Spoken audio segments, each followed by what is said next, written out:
Hello and welcome to another episode of The Grindbin. I'm Mike Wood. I'm Chris Mann. Today we're going to be talking about 1981's Lunch Wagon. A film that's nothing more than an hour and a half missing persons video without the fun of a missing persons video.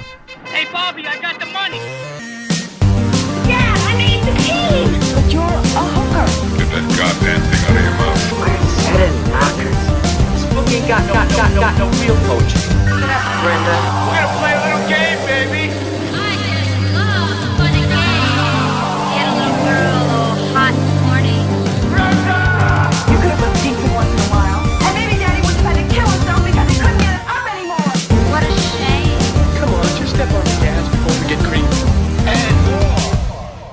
If you've never listened to this show before, Chris and I discuss exploitation films from the 1970s, 80s, and other eras. Yes, we will dig deep with a scalpel. Sometimes what lies below the surface you don't want to see, but you're going to fucking see it anyways, motherfucker. Sometimes the movies are great, sometimes they're funny, and sometimes they're this. today's movie. Sometimes they're the what have yous. This falls under what have you. Well, before we get into this movie, let's take a listen to the trailer, which is the only trailer I could find, and it's sandwiched in between a double feature of trailers. So I'm just going to play the last half of this. Luckily, Chris, this is much shorter than the movie. It's only a brisk 30 seconds. So would you call it a shit sandwich? Sure. Lunch Wagon, a feast for the eyes, a movie worth singing about. It's uplifting, it's delicious, it's ahead of its time. How are we gonna get $250? Just grab his dipstick. A comedy that'll grab you everywhere. She'll be back as long as it takes 5 people to down a bottle of tequila. Lunch Wagon, you're gonna eat it up. So that... Oh, we're going to eat it up, all right. that is the tagline for this movie. We're going to eat it up. So let's start out with a little bit of trivia. Well, before we get into the movie today, I'd like to say it's good to have you back, Chris. Oh, good to be back. Thank You're you. gone for over a month. Was it over? Well, what it feels like over a month. But. You left me here alone, editing these episodes, releasing them. Stranded, as Wagon would say. And I have to say, the Thrashing episode definitely got people's attention. Oh, really? It didn't now. For both the movie as well as the interesting story you provided Here about we you go. getting almost raped by a man in a parking Here lot we wearing a go. cowboy hat. Got a lot of response from it on Twitter, which I thought was great. Shows me that somebody was actually listening. Yeah, the one lonely sailor in some far-off submarine. Our friends over at the 1980s Graveyard movie Graveyard podcast made you a meme, which you apparently have not seen I yet. have not seen. I've had other people tweet at me about that story. So I'd just like to say, in the future, if you want to hear more of Chris's repressed childhood memories, just tweet at us, #CallMeTex. And wait, you want a different hashtag for it? No, I don't want any hashtag. Yes, but fine. please tweet at us and put in the hashtag #CallMeTex. Yeah. Well, it's, And hopefully we can bring back more memories because, and I say this because today I'm talking to Chris on the phone, and I tell him about this, and he goes, wait, what story are you talking about? I'm like, the one about you and that guy. You're like, oh, yeah, I forgot that. He forgot. See, it seems we got something out of you with that episode. apparently, because someone messaged me on Facebook. It said, oh, like, after the episode, this was like a week or two after the episode, like, oh, I just want to let you know I heard the podcast this week, and I'm glad you didn't end up on a milk carton. I'm like, what the fuck are you talking about? End up on a milk carton. I'm like, that's funny. So I'm glad too. Thanks. So apparently Chris immediately repressed this memory and put it back into that deep subconscious. Yeah. And we just keep bringing it back up. So tweet at Chris, by the way. I believe his Twitter is 8BitDeath. Please Son of tweet a at bitch. him with the hashtag #CallMeTex. Or get in my van. You're a good-looking boy. Let's we want to get deep into that mind, Chris, and get the rest of those memories out. I mean, let's start jackhammering right away. The mental concrete is wearing thin. It's definitely good to have you back. Oh, thank you. Good to be back. I've been waiting to record an episode for quite a while, and I couldn't decide what movie to cover next because we actually have a few interesting things in the works. We have an interview scheduled tomorrow night, actually, but you won't probably hear it for a while, which is with somebody releasing a movie. That's going to be a fun one. We also have a crossover episode coming up that I'm working on right now, potentially 2 crossover episodes, which I think will be really fun. Interesting. With some other podcasts. So I was struggling because for the crossovers, I was using episodes that we were planning on doing ourselves. And so I was digging into the bin and seeing what film could possibly be good for when Chris gets back from tour. And I just decided on a blind look. So this is a movie recommended by our good friend and listener and friend of the show from Australia, actually, David. Oh. He sent me this request a while ago. David emails at grindbin@gmail.com. He emailed that this was one of the movies he watched as a young boy that shaped who he is today, which I believe we've all experienced. If you've listened to this podcast, you've probably all snuck down in your parents' house when you were a young child and turned on Cinemax or Showtime and saw one of these really fast between the channels that were blurry, hoping to see what's resembled a nipple. And saw one of these movies, and it shaped your fragile mind and led you to one day in your 20s and 30s listen to this podcast, which I feel sorry for you as well. Yeah, it's a long, dark, lonely road. Watching this movie for the first time, by the way, definitely brought back the memory of, I could see watching this in 10-minute increments and being just fine with it. But sitting down and watching the whole thing, well, that's interesting. So. Yeah. But I'll tell you, I didn't even watch the whole thing at once. Yeah. It took me 3 viewings to get through this movie. Yeah. Well, I was writing notes, so... Yeah. It wasn't by choice. It was like, the first time I started, it was late at night. I'm like, well, maybe I could get through this. I got about a half hour in, and I'm like, I'm feeling real sleepy.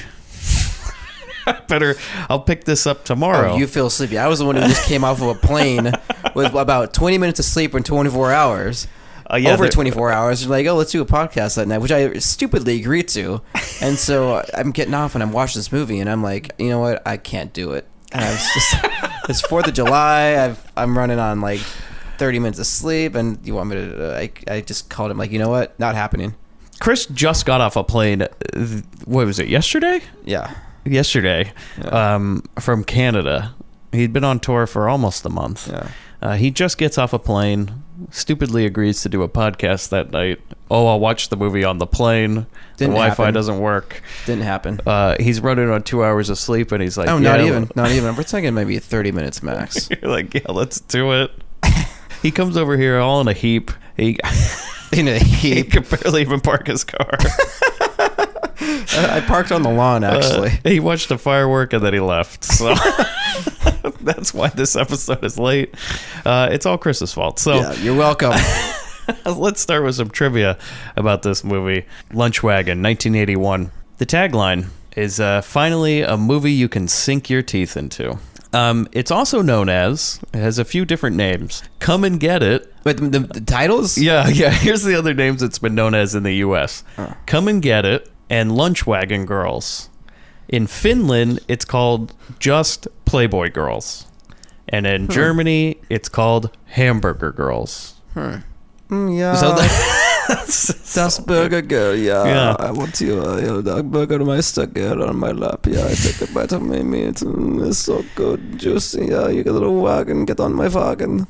Chris isn't pulling that out of nowhere. He knows a man who speaks just like that. The only other piece of trivia I have is because they're not really covered in the cast and crew section, is that Dale Bozzio, Terry Bozzio, and Warren Cucciarulo from the band Missing Persons appeared in this film prior to their first album, which we'll get into is interesting how they chose to market them, I'd say. Yeah.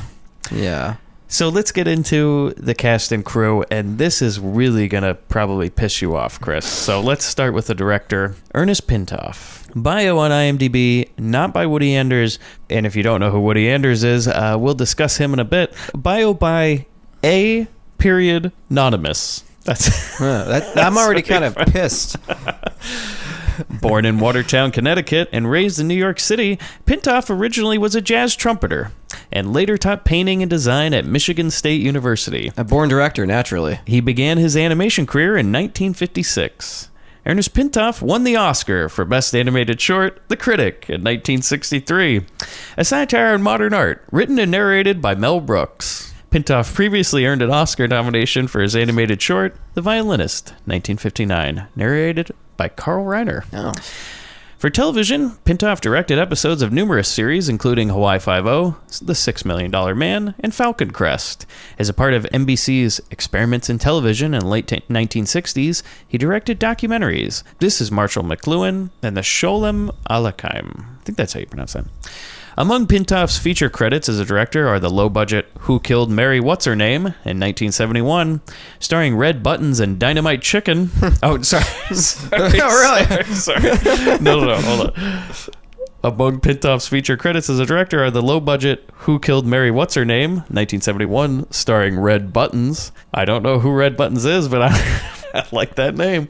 And then Dynamite Chicken, 1971, a collection of songs, skits, commercial parodies, and old movie clips with appearances by Richard Pryor, John Lennon, Andy Warhol, and other celebrities. He taught directing at the School of Visual Arts at the American Film Institute, the California Institute of Arts, and UCLA, and received the International Animated Film Society's Winsor McKay Award for distinguished lifetime contributions to the art of animation in 1998.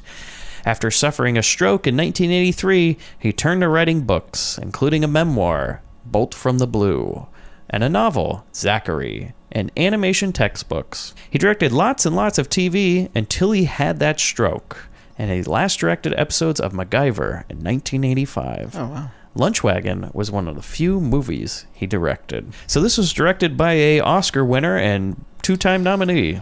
Huh. Does it show, Mike? Absolutely not. Three people are credited for writing this film. I believe that. Three?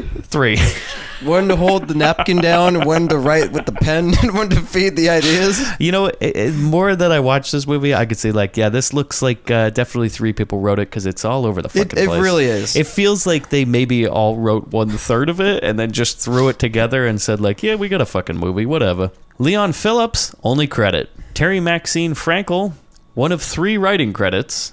1981, Lunch Wagon. Room Enough for Two, The Life of Dorothy Parker, in 2012. So 1981 all the way till 2012 did not write anything.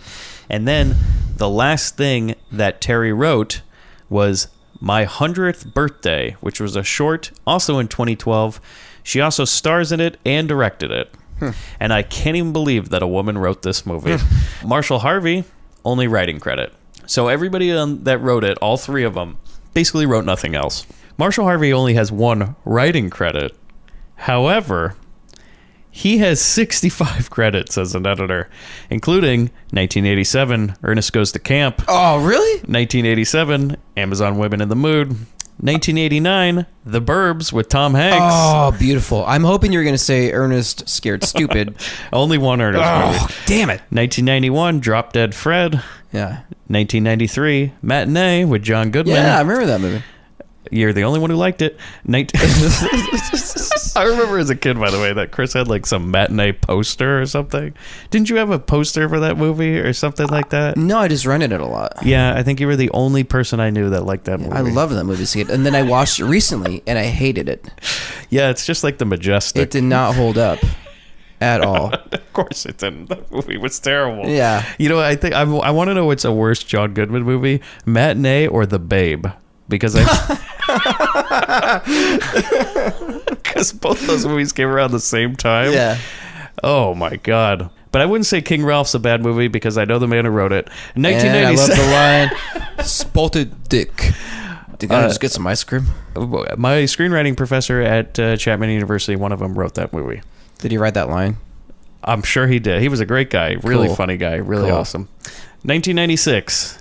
He also edited Big Bully with Rick Moranis and Tom Arnold. 1998, he edited Small Soldiers. 1999, Lake Placid. 2003, Looney Tunes Back in Action. And in 2005 through 2007, he edited 7 episodes of Masters of Horror. Ooh. His last credit is in 2014, something called Island of the Witches. He is still alive and working. I'm kicking. Good for him. Yeah, so he only wrote one thing, but damn, did he have a fine career as an editor. So the editing matinee, by the way, whew, brilliant. Yeah. Producer Mark Board, done a lot of stuff, mostly B movies. 1979 Summer Camp, 1981 Lunch Wagon, 1983 Scared, 1984 Hollywood Hot Tubs, who was also the writer on that. 1987 Party Camp, 1988 Dangerous Curves, 1990 Hollywood Hot Tubs 2, Educating Crystal, which I Oh, hold on, that hold was a on. great name. Do we know the synopsis of this? Because you can educate Crystal in many ways, I'm sure. Barely with the hot tub. 1991 Shatterbrain.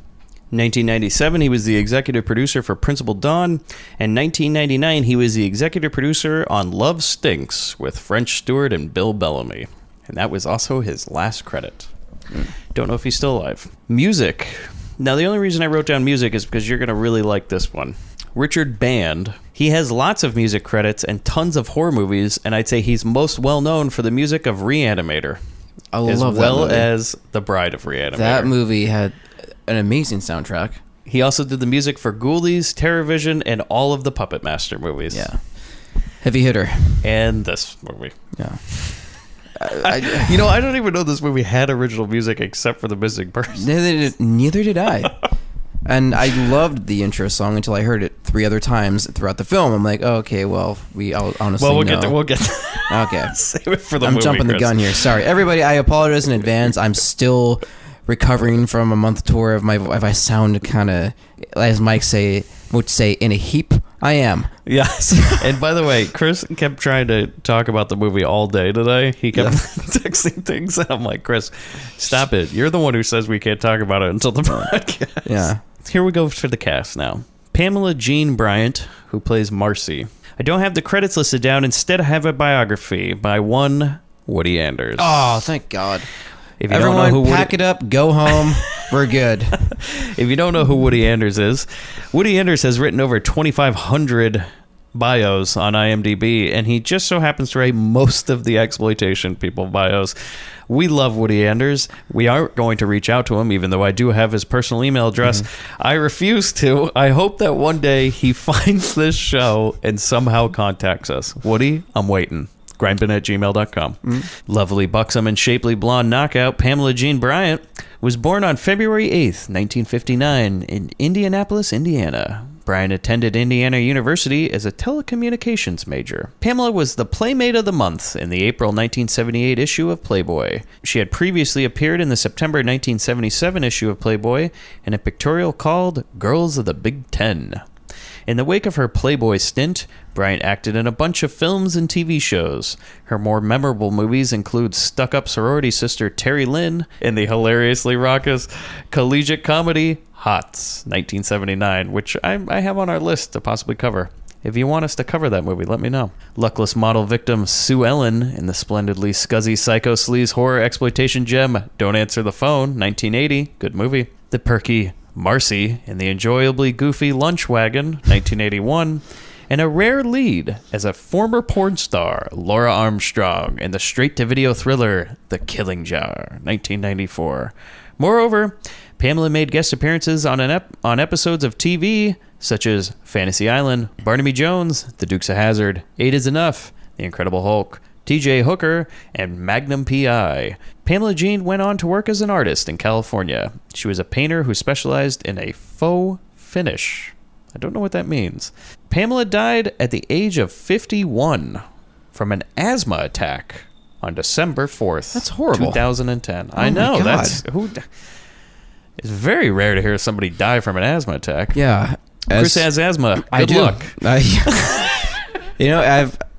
I've had a close call too on tour with asthma. So Really? yeah, and it happened with the van. Holy shit. Yeah, we were in a hotel. Well, we Virginia, 2004. Another repressed memory. Kind of. We stayed at a hotel. It was like really late at night. It was a last minute decision to stay at a hotel. So where we were at in the summer, I don't know if it was the moisture in the air too, but my allergies were killing me. My asthma just started kicking into high gear.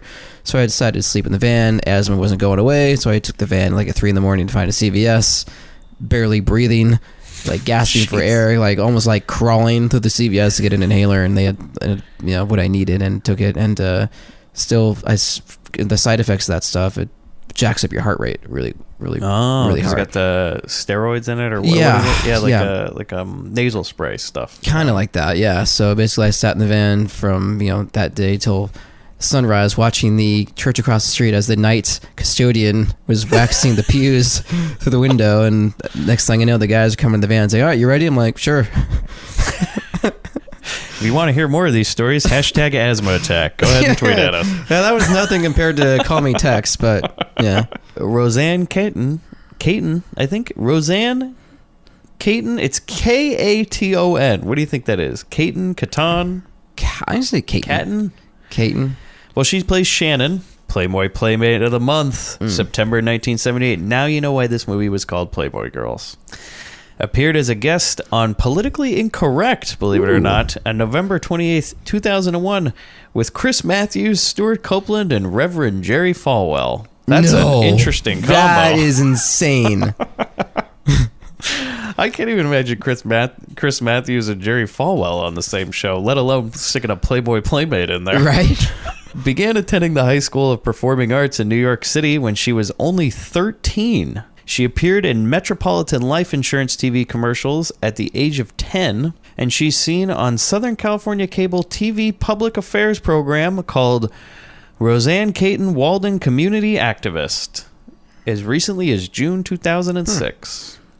Now, I live in Southern California, and if I could see this show, that would be great. The only show I remember seeing around here is Wally George. You remember that one? Yep. If you don't know who Wally George is, by the way, look that up. If you want to see some classic public access TV from Southern California. Oh, boy. She's still alive. She has 39 acting credits. And I think you're going to find this kind of interesting. 1974. Let's call back to the last movie we just covered. She was in Jack Hill's The Swingin' Cheerleaders, which was great. We just covered Switchblade Sisters, directed by Jack Hill. 1976, The Mothers. 1976, Chesty Anderson, U.S. Navy, which is directed by the director of Super Chick, and we will be covering one day. If we were really smart, we would have had that out for 4th of July, actually, as a patriotic That would have been film. great. Yeah. Had the foresight. I just want you to know that Chesty Anderson, U.S. Navy, is literally the Grindbin All-Stars. Yeah. I've been saving it because so many people that we've had in other movies are in this movie. It is the hardest goddamn movie to find. Like this movie, by the way, is almost impossible to find. It never came out on DVD, and the only place you can find it is online. Yeah. Somebody was kind enough to upload it to Dailymotion. In 2 parts, because they knew you needed a break between watching the first half and the second half. As did I.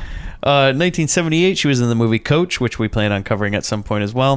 1980, Motel Hell. 1981, Lunch Wagon. 1982, Zapped with Scott Baio. 1984, City Girl. 1984, she was in Bachelor Party. She played Bridal Shower Hooker. And 1985, Harem. Her TV roles include Good Times, Sanford & Sons, Starsky & Hutch, Logan's Run the Show, Facts of Life, St. Elsewhere, and her last credit, Full House. No. What'd she play? A teacher. Teacher. She is now a journalist and an author. Oh. Candy Moore, who plays Deidre, she did a lot of work as a teenager, actually. She was in the TV shows One Step Beyond, Leave It to Beaver, Wagon Train, My Three Sons, Rawhide, and 39 episodes of The Lucy Show as Chris Carmichael. She was also on a couple episodes of The Donna Reed Show. Does she have any lines? Yes. Actually, she was a child actress. So, Interesting. Movies credits I have here. Now, you're going to be very interested in this. Only 3 credits for movies. 1966, The Night of the Grizzly. 1980, Raging Bull. She's in a Pesci film?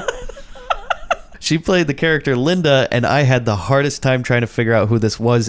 She is the cocktail waitress at the club. No. So when De Niro's on stage and he's telling all those bad jokes, and he's like, Linda, Linda, bring me up a scotch. Just give me a scotch. See this girl right here? It's a girl you don't want to bring home to your mother. That's her. Cool. She's in it for a split second. But get this. The way I found out who Linda was in that movie was I looked up the screenplay for Raging Bull because I looked up pictures, couldn't find it. So I saw the original screenplay of Raging Bull, written by Paul Schrader, who also wrote Taxi Driver. Yeah. Very interesting because the character of Linda originally was supposed to get like pummeled in the face by Niro at one point in that movie and like beat to near death in the club. Like while yeah, he like punches the hell out of her and then she starts crying and like walks away. I was like, damn, I no wonder they cut this scene out of the movie. Jesus. Yeah, that's a horrible scene. What the fuck? Like, Come on, man. Jesus. I was like, he's a bad enough character in the movie. Did he really need to like punch the shit out of a waitress? Yeah. It's like, fuck. God damn. Her last credit ever, 1981, Lunch Wagon. She is currently teaching English in the East Los Angeles Performing Arts Academy magnet at Esteban E. Torres High School. Well, no, we're making a field trip to this weekend. Rick Podell, who plays Al Schmeckler. Oh, how could you forget him? Lots of TV and some movies. He has 35 credits. He currently teaches at the Beverly Hills Playhouse.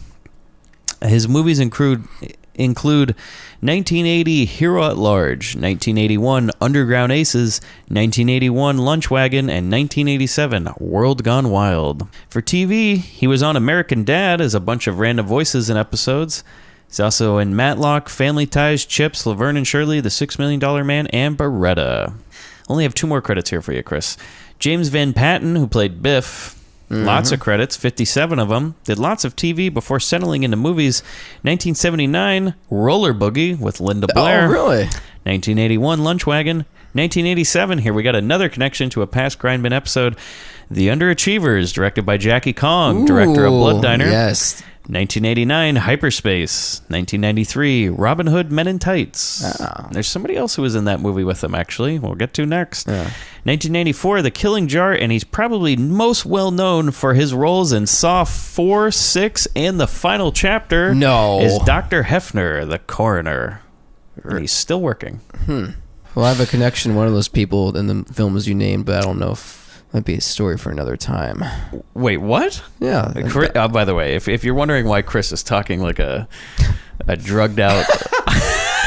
Sorry, hold on. Let me snap out Okay, of here. so Sorry. hold on. Chris all of a sudden interrupts this podcast and goes, I've got a connection with somebody in this movie. I got to hear this. Well, because you mentioned Men in Tights. I'm like, well, now that we're trying to... good. Okay, let me get through this last person, and then you you're so absolutely have to... intent on getting out memories from me. And, Okay, I airing them actually to want you dry. to say that during the movie because I do have a part in the movie where I want to segue into that story, believe it or not, because I have this written down. All right. Everybody, just stay tuned because this story that Chris is going to throw down is... It's probably one of the best fucking things I've ever heard in my life. Pull down your lap bars. It is a ride. But I'm going to make you wait. There's a teaser. Yep. Last credit I have. Did you know he was in this movie? Chuck McCann No. from Thrashin', who played Mr. Flood, was in this movie. Mr. Flood was in this movie. As the turtle. Oh, yeah. Who the fuck was that? I thought the turtle was one of the 2 thieves. Oh, you fucking kidding me? Chuck McCann was one of those guys? I believe so. I believe the turtle. He's one of those guys. I didn't even notice that. God damn it! Are you for real? We can double check right now. I can double check. I say he needs no introduction. We talked about him on the Thrashin' episode where he played Mr. Flood. He's best known for his VO work. If you haven't listened to the Thrashin' episode, he plays Duckworth as well as the Beagle Brothers on DuckTales. He has hundreds of credits, and he was also in the movie Robin Hood Men in Tights, right along with Biff, James Van Patten, because they both played villagers in that movie. So, before we get into the movie section, I have one more thing. It's a user review, and I know you love these, Chris. He was. I was in. Which one was he? The taller one, I'm guessing? I'm guessing. I can't tell. They both kind of look the same. Before we get into the movie section, I'm going to leave you with a review I found on IMDb, which is interesting. The title, Well-Made Bimbo Comedy, will have you, quote, come and get it. written the 26th of February, 1999, by Jason. He wrote his full name, but I'll spare it for our audience. It doesn't have a time of day, which I was really mad about. Oh. For those of you who voted so lowly for this, quote, new wave concoction, I'm too ashamed to say why you've missed something that turned out as pure delight. What's the problem with shorts as high as the buttocks, or rock music, or a movie that, quote, looks dated? Think THINK before and after you watch any movie that's been out for a long period of time, exclamation point. You might be surprised. Now that's been said and clear, I must say that Lunch Wagon is the best bimbo flick yet in the exploitation comedy category, based on my viewings of hundreds of rental store tapes.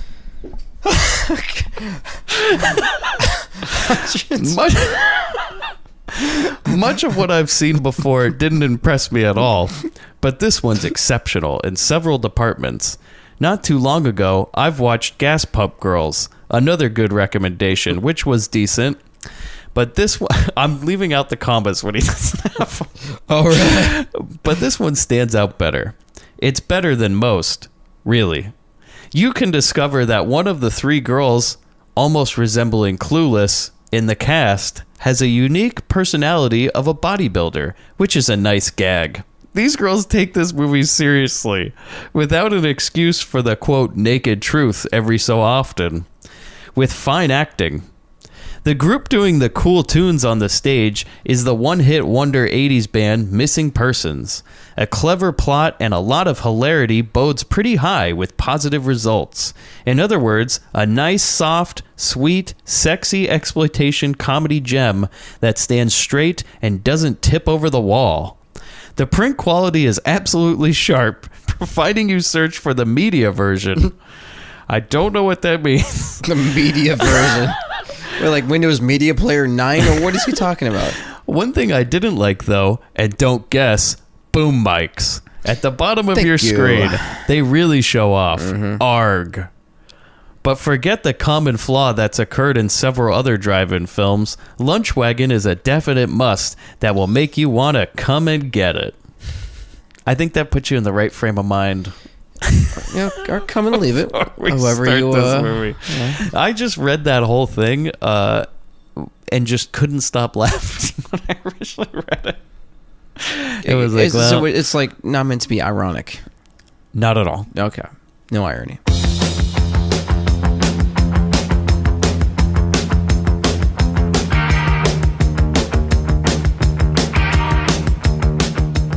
So we start. We open on ladies waking up to the radio. As the song Mental Hopscotch plays by Missing Persons. This song will play multiple times in the movie. It plays in this part so fucking loud, I can't even hear the dialogue. As Marcy wakes up and she yells, "It's my turn to make breakfast. What do you want?" And Shannon names off a ton of things. Marcy gets up and goes to the kitchen. She opens the fridge and says, "We don't have any of that shit. How about a pickle?"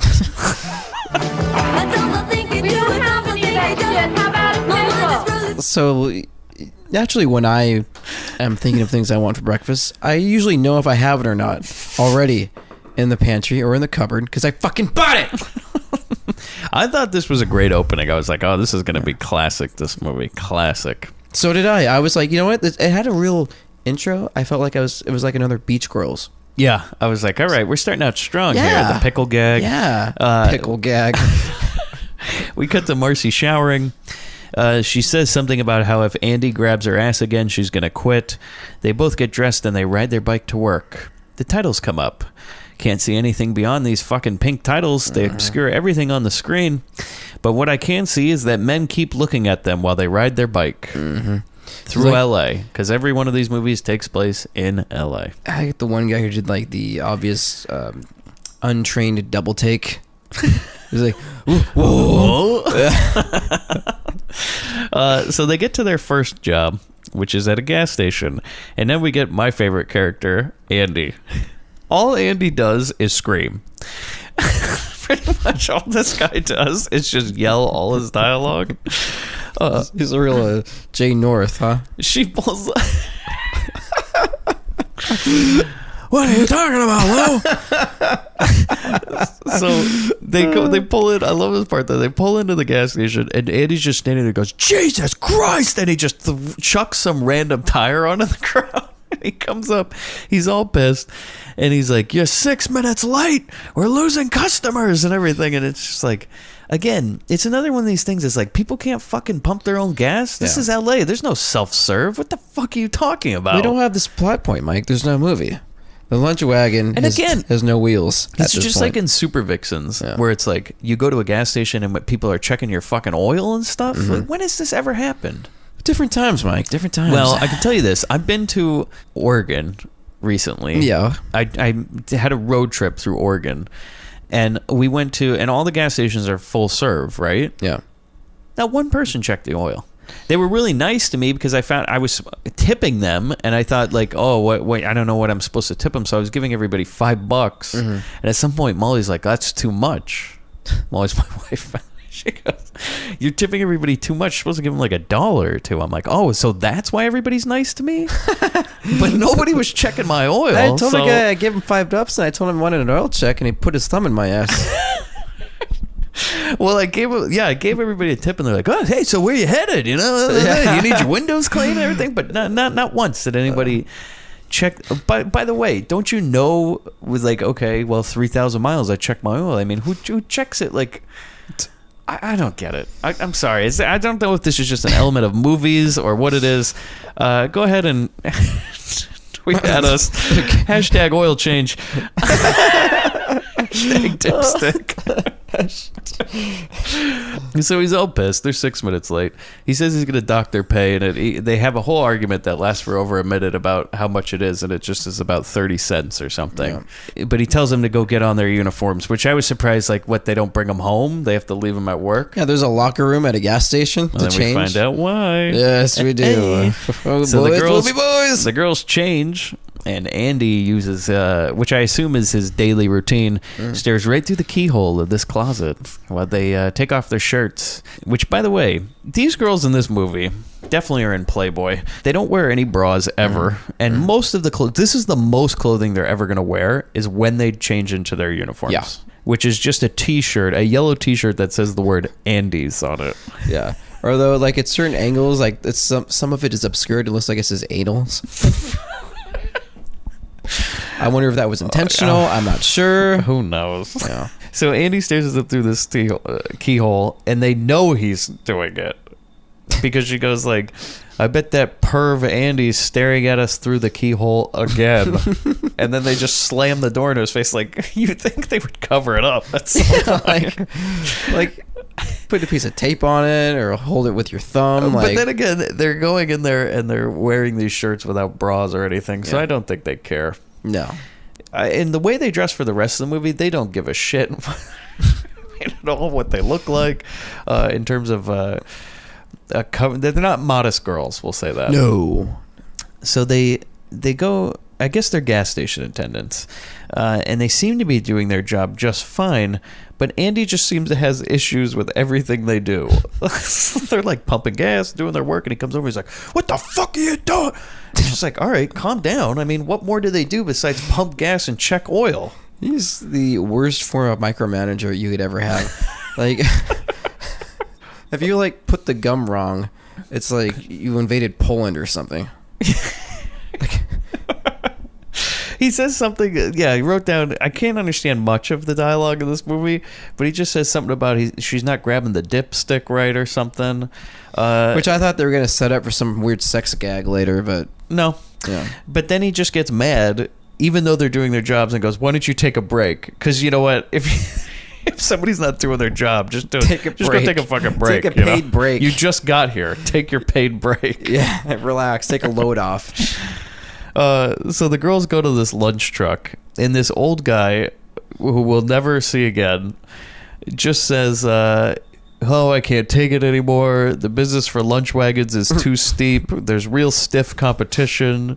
Then he says something about having to call Minneapolis because his poor Aunt Emma, she's on her deathbed. And I just wrote, what the fuck is going on? Yeah. so much exposition they were trying to cram into too many subplots. Don't ask. What's the matter? You selling out? I can't stand the stiff competition. Oh. There's lunch wagons cropping up all over the place. Look. And that ain't enough. Listen to this. I get word to call Minneapolis long distance. The fate is my poor old Aunt Emma. She's on her deathbed. Watch the wagon, will you? We've been in the movie for 5 minutes. We've never met this guy. We don't know his name. Apparently, these girls know him. He starts giving us his goddamn life story, and then runs off to make a long distance phone call. Yeah.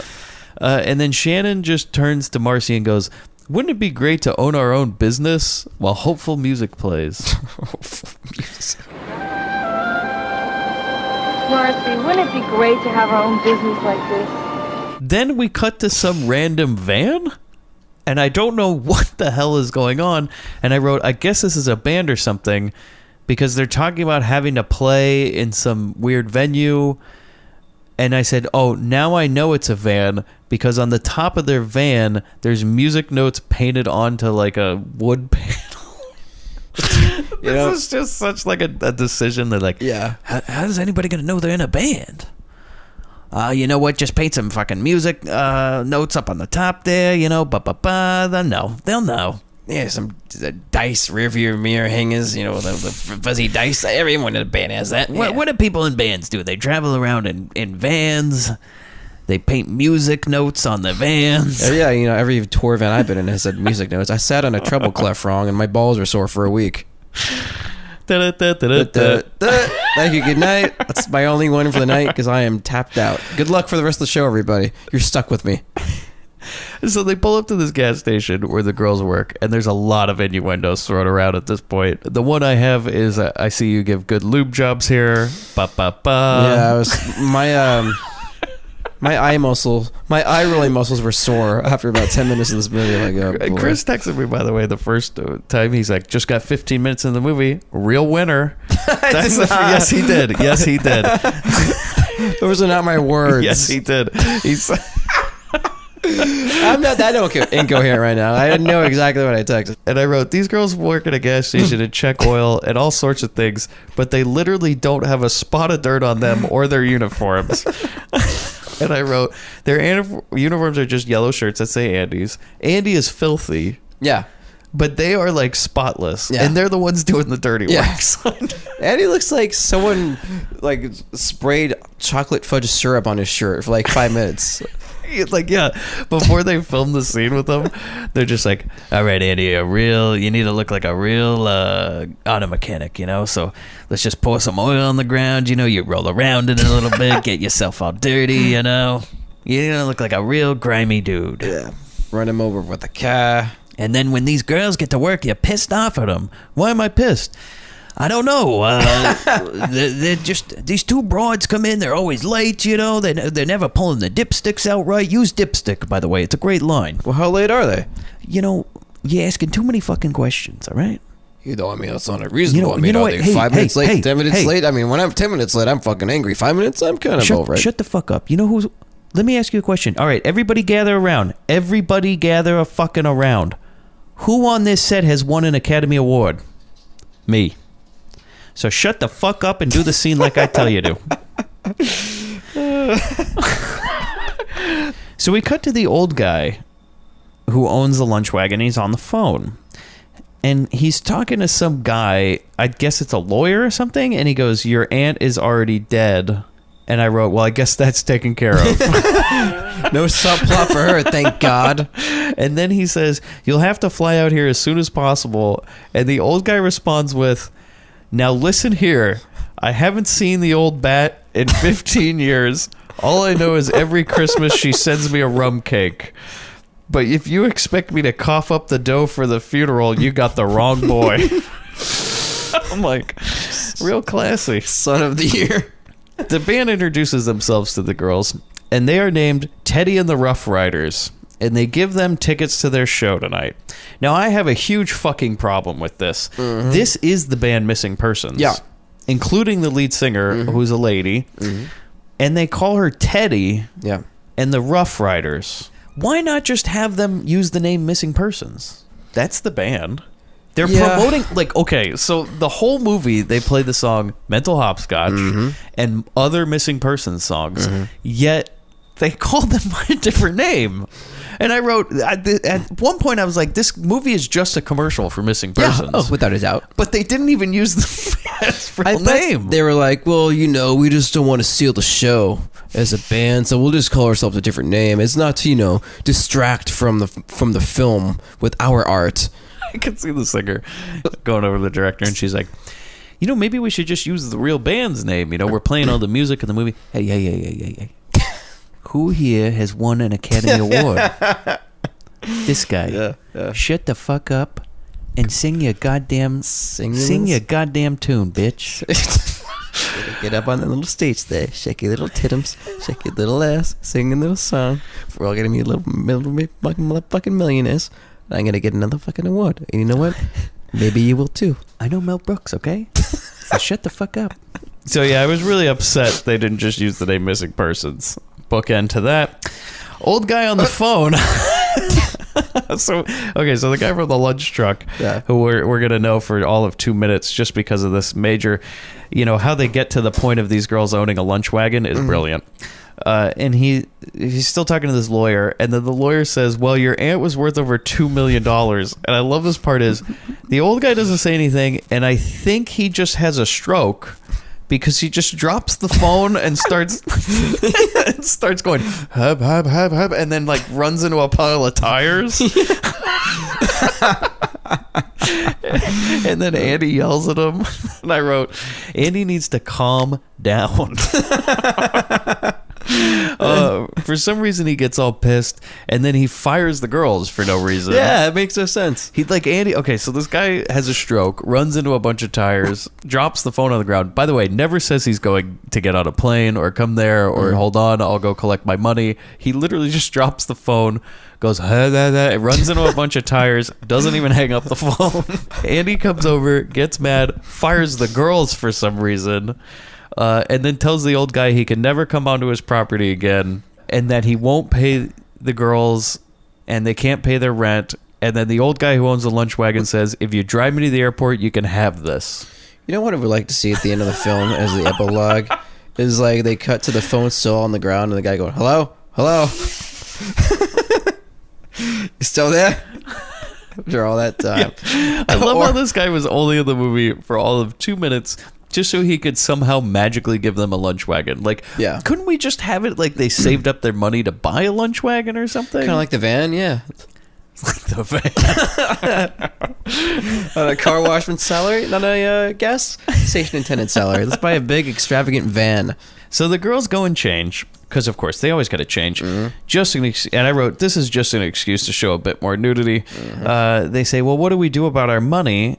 And I wrote, I guess the solution to that is to ride on a dolly through a pile of perfectly placed oil cans in a pyramid shape that are just sitting, just like in Van Nuys Boulevard when there's just that nice pile of empty oil cans. And they just run through this thing in slow motion or whatever it is. And Andy goes, my cans, you assholes. And then they just drive off and they yell, fuck you, Andy. And they throw their uniforms into a pile of dirty water. Now, do you know who else's name was Andy in another film that pertains to vehicles?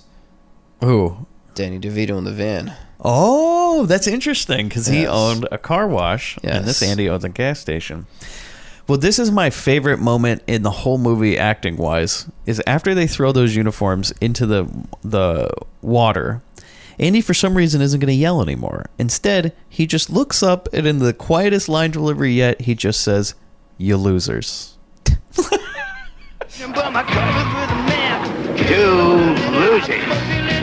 I thought it was a nice moment. Tender. So then we have the girls at the lunch wagon. They decide what they would do and who will do what, but none of them can cook. Marcy says, I can make frozen foods and peanut butter and jelly sandwiches. And she goes, how hard could it be? I do love this part, actually. Yeah, this is actually a really good montage. I How love hard this. could it be? They go into the truck. Marcy drops a burger, which I guess the guy just left all the food and everything in this truck. She drops a burger on the floor, picks it up, and puts it on the grill, and then the grill literally explodes into flames. Yeah. I thought this whole sequence was like very Beach Girls. Yeah. It was a good gag. Yeah, it was fun. I thought this is the point where I thought this movie's still going to be good. Boy, was I wrong. They try and make some food, so we get this montage, and they just are terrible at it. And then Shannon at one point's eating some food. She goes, "These cheese sticks are tasty," and Marcy goes, "Those are French fries." And then Shannon just throws them. Chris has no. I'm trying to get something out of Chris tonight, but he's just speechless. I forgot things to say. Okay. So they ride up to some elementary school, I wrote, because I don't know where they were in this next scene, on their bike. And Marcy just asked some random lady, she goes, "Can you tell me where to find Deidre DeLuca?" And this woman goes, "You mean Wonder Woman?" And points them in the direction. So they walk up to Deidre, who's just working out on this bench, and she's got just like a ton of weights on it, like a ton of weights, hundreds of pounds. Like comically. And they go, "Hey, do you want to be our cook?" And I just wrote at this point, like, who is this lady? How do they know her? Yeah. Did they know she's a cook? We have no introduction. Nothing to this. is really explained on how this association takes place. And yeah, Deidre, just the line delivery, it's like the barbells have more personality than her. I don't know if that was a character choice or what. She's the worst person. Yeah. I think my favorite lunch girl is Shannon. Yeah, I agree. She has the most personality out of anybody. I actually, honestly, at some points I got confused between Marcy and Deidre. I didn't realize who was who. Because they're both blonde and they both look very similar. Yeah. And if Deidre's not lifting weights, I couldn't tell who was who.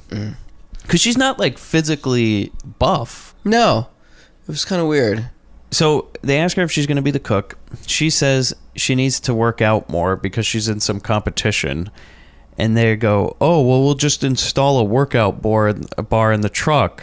And she goes, "Okay, now I'll cook for you." And I wrote, well, okay, we'll get into that because I guess she just doesn't cook for them. She does more than that. She ends up living with them. Yeah. It's like a chambermaid or what? Yeah, I was like, wait a tell. second, wait, does that come with the job? Like, you also get to be our roommate? Yeah. I never understood that. I don't think they understood it. I'm pretty sure that the three people who wrote this movie didn't collaborate at all. It was kind of like they all submitted their drafts separately at different times of the week, and they just kind of stapled together and said, "We got a movie." And the guy who's directing it goes, "Academy Award, Academy Award." Yeah. Then we get to the band, and this one guy is talking to Teddy. I don't think we ever learned this guy's name. Teddy is the lady in the band, the lead singer. Yeah. And they get into this argument because he was talking to Marcy at the gas station. And I guess this guy's supposed to be a roadie or something because they never really talk about who this guy is. He doesn't play with the band. No. I don't even know his name. And I'm not sure they even announce it. But the best part of this scene is him and Teddy start making out. And then we like zoom into these roadies in the background. Or actually, I don't think they're roadies. I think they're guys in the band and they go, "Check that out." And they just... They just stare at him, and I wrote, "This scene was useless." Yeah. Oh, without a doubt. Not needed. Brought nothing along. It's wasted completely. So then we cut to the girls getting some random guy who we'll never see again to paint the van. And I wrote, "I think this is becoming very confusing for such a useless movie." Mental Hopscotch plays again for the second time. Not the last time we'll hear it. No. And we get a montage of the girls getting their van ready and the band playing. So we'll cut between like the band playing on stage and singing this song and the girls painting their van. I wrote, hoses are squirted at people, paint is applied, drums are played, a pull-up bar is installed, yet it looks like it won't work. Because their workout bar is just a bar at the back of the truck. Yeah. But when they show her, they're like, "Here," and then they like turn around and grab it behind them. Yeah. And I'm like, well, no. Nope. That's not how a pull-up works. Like, wait, what? It's a real over-the-top moment with Stallone, like, pulling himself against the side of the truck. Oh, if you've never seen the movie Over the Top, which I think at some point maybe we should cover just for the hell of it. Yeah. one of Chris and I's favorite movies of all time. The two best scenes of that movie are Stallone having he has a weight machine installed in the truck cab while he drives, for only one arm, by the way. Yeah. And the other part is when he starts doing those workout moves on the front of the truck grill, which those aren't workout moves. No, it does absolutely nothing.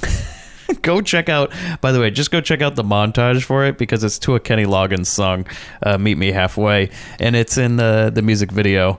Brilliant. After all the mental hopscotch plays again and the montage is over, the wagon is ready. But then we cut to Deidre, and she's coming home, and she's gone shopping. And she just walks up with a bunch of bags, and I guess now they're going to be a health food truck. And Shannon and Marcy aren't convinced. And I guess this scene just ends because there's no real resolution. Nope. And that's that. Cut to Teddy and the Rough Riders. They're playing a show. Okay, no, here it is. My favorite guy in the movie is not Andy. It's this guy. I wrote, some guy on stage with a Hawaiian shirt and sunglasses. His name is Eddie Death. And I wrote down the exact quotes he says, Chris. What did you think of this guy, by the way? Not much. Okay. Well, the guy on stage who's Eddie Death. Okay. To be honest, I couldn't tell if he was really acting or just didn't really want to be there in this movie because this is my favorite guy. He was the best part, I thought. The whole movie. I wrote down everything that he said in this part because it's absolutely amazing. Because I wish he would introduce us on stage every single night. But he goes, okay, so this is the first thing he says. In case none of you know where you are right now, in case you're too fucked up to know, this is the Topanga Corral and your congenital host, Eddie Death. All right, anyone got cocaine? Yeah. Baby laxatives? Talcum powder? Just what the hell is going on? Typical LA Hollywood show opener. Then we get the guys from the band show up. They wonder where the girls from the gas station are. Go back to Eddie Death and he goes, all right, in keeping with our week-long policy of discovering new talent, our talent quest, we got another act. These guys over here, you're going to see them in a second. They're act number 8. I want you to make them feel welcomed. They really need the gig, if you know what I mean. Yeah. They are really going to try real hard. So let's hear it for them. The Brothers Bait. And I wrote, I'm not prepared for what the fuck is about to happen. Chris, explain to me who comes on stage. So these two gentlemen in overalls. Are they, I can't tell if they're overalls or not. They're like in jeans and a t-shirt. Jeans and a t-shirt. And they're supposed to be like conjoined looking twins. And they do this weird little song and dance number. So wait. They're in like the same outfit. Yeah. But like literally the same outfit. Yeah. Not like two guys that go on stage dressed the same. Yeah, they're both wearing the same outfit together. As in wearing like one foot is in the other guy's pants and the other guy's pants is in his leg. And it's just I couldn't figure it out because there's only 2 feet and 2 arms. I was like, did they tie themselves together or something? Like I couldn't get it. Yeah, if you look discreetly, the other gentleman's leg is behind the other guy's leg. So. Okay.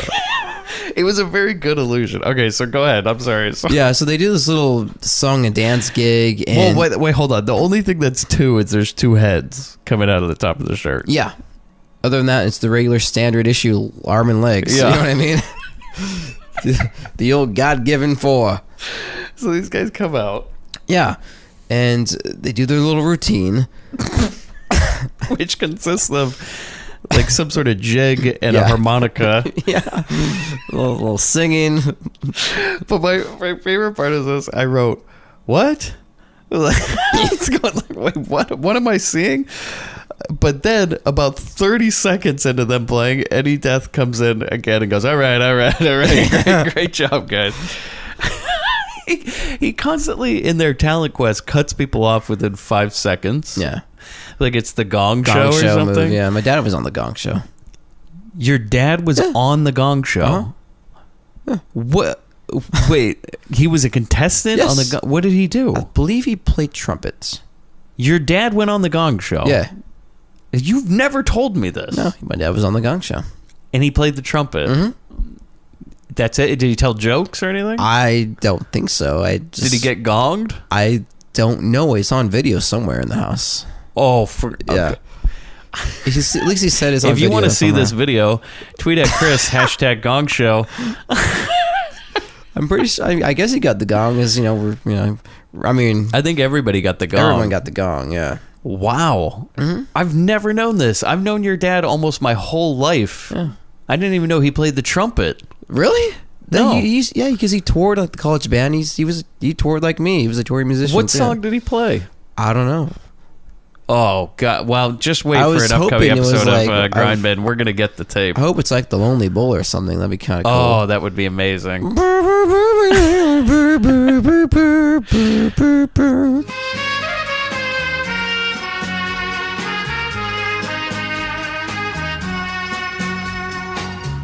So Eddie Death pulls the gong show. He stops this act, and then he goes, all right, let's hear it for Mr. and Master Bait. Yeah. Master Bait. I bet those guys give great head. There we go. And I was like, that joke doesn't really work. No, crickets. Like, the Master Bait was the joke. Yeah. Don't follow it up with... I was trying to add to What it. is that? Like, you walked over the punchline. What are you doing?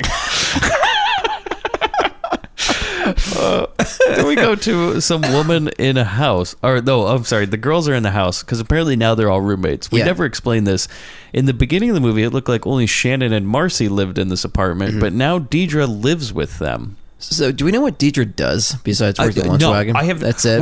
All we know about her is they pull up to an elementary school with a weight set, and some girl says, "Oh, you mean Wonder Woman?" And then we find out she cooks and is also a bodybuilder. Yeah. Never knew her before. For all I know, she's a figment of their imagination. I have no idea. So they're all hanging out. Deidre is obviously working out in the living room because that's all she does. And they're talking about how they're going to sell health food now. Something about listing the prices really small so people can't read them. And I wrote, yeah, that will do it. Like all those fancy restaurants, they don't really. They try to put the price in Roman numerals. Whoa. You haven't been to those restaurants? No, I know what you're talking about. You know, they put the prices in Roman numerals. Oh, what's this one cost? An X, Super Bowl 50? an X and a V. Gotta get out the goddamn dictionary to know the price. You know, you ever been to like a super fancy restaurant and they'll only give the person who's paying the prices on the menu? Have you ever seen that before? Yeah, because I'm like, I'll have the flipping down and a glass of champagne. And, Okay, so then we cut to, I guess Chuck McCann is one of these people. I got so fucking mad about these characters. So you too, huh? I nearly punched a wall. We got to two random fat guys in a car, and I wrote, who are these men? We're now 20-something minutes into the movie, and Why we're not introduce introducing some new characters. Yeah. Who are these people? Where did they come from? And why should I care? And what purpose will they serve for the rest of the film? Oh, too much. So while one of them eats a sandwich, the other one goes, what makes you... Or he goes, while this guy's eating a sandwich, he goes... What makes you think LA is better than Detroit? And I wrote, I can name about 5,000 reasons. And the no offense to people who live in Detroit, but full offense. I'm kidding. Not really. The other guy says that Detroit is a hotbed for crime. You know, I got to go back to Detroit someday, you know? The other guy says Detroit is a hotbed for crime, and LA is all spread out, so they can do whatever they want. And I wrote, yeah, right. Makes sense. So the other guy, the guy who's eating a sandwich, he looks at me and goes, last time they did all these crimes, they ended up 6 months in the joint. And the guy driving says something about how he got caught. The only reason they got caught is because this guy who's, I'd say, a good 300 pounds, got caught in an AC vent because he was, quote, fast fooding himself. And I wrote, if your plan was to put that man in an AC vent... I can see the diagram now. Okay, this to me, and this is where we can segue into Chris's wonderful story he's going to tell us all. This to me was like they wrote this character with one man in mind. Yeah. And that man was in movies with Burt Reynolds, including Cannonball Run, I believe, Cannonball Run 2. And that's he was also in a great movie called The Skateboard Kid, by the way. I was about to mention The Skateboard Kid. Dom DeLuise. Yes. To me, they wanted Dom DeLuise for sure. Because the other guy who's not Chuck McCann is dressed just like Dom DeLuise. Yeah. He's got that little hat on.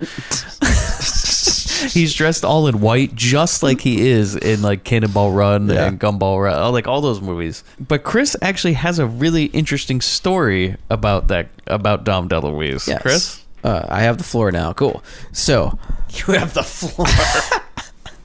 You know, you always have the floor. You can talk. I know. I'm kidding. So I worked numerous years at an art festival in Laguna Beach selling programs. And I would go up and down this stadium, 2,600-seater stadium, throughout the summer, selling these awesome programs for this awesome show. And one of the guests in attendance, who I recognized, happened to be Dom DeLuise. And I was like, oh my God, this is awesome, because it's not uncommon to see some celebrities once in a while. I've seen Kobe Bryant. Save your other one, because I want you to say that story as well. Who was the other one? You know who. Oh, yeah. Okay, after this one, though. Okay. Go. Sorry.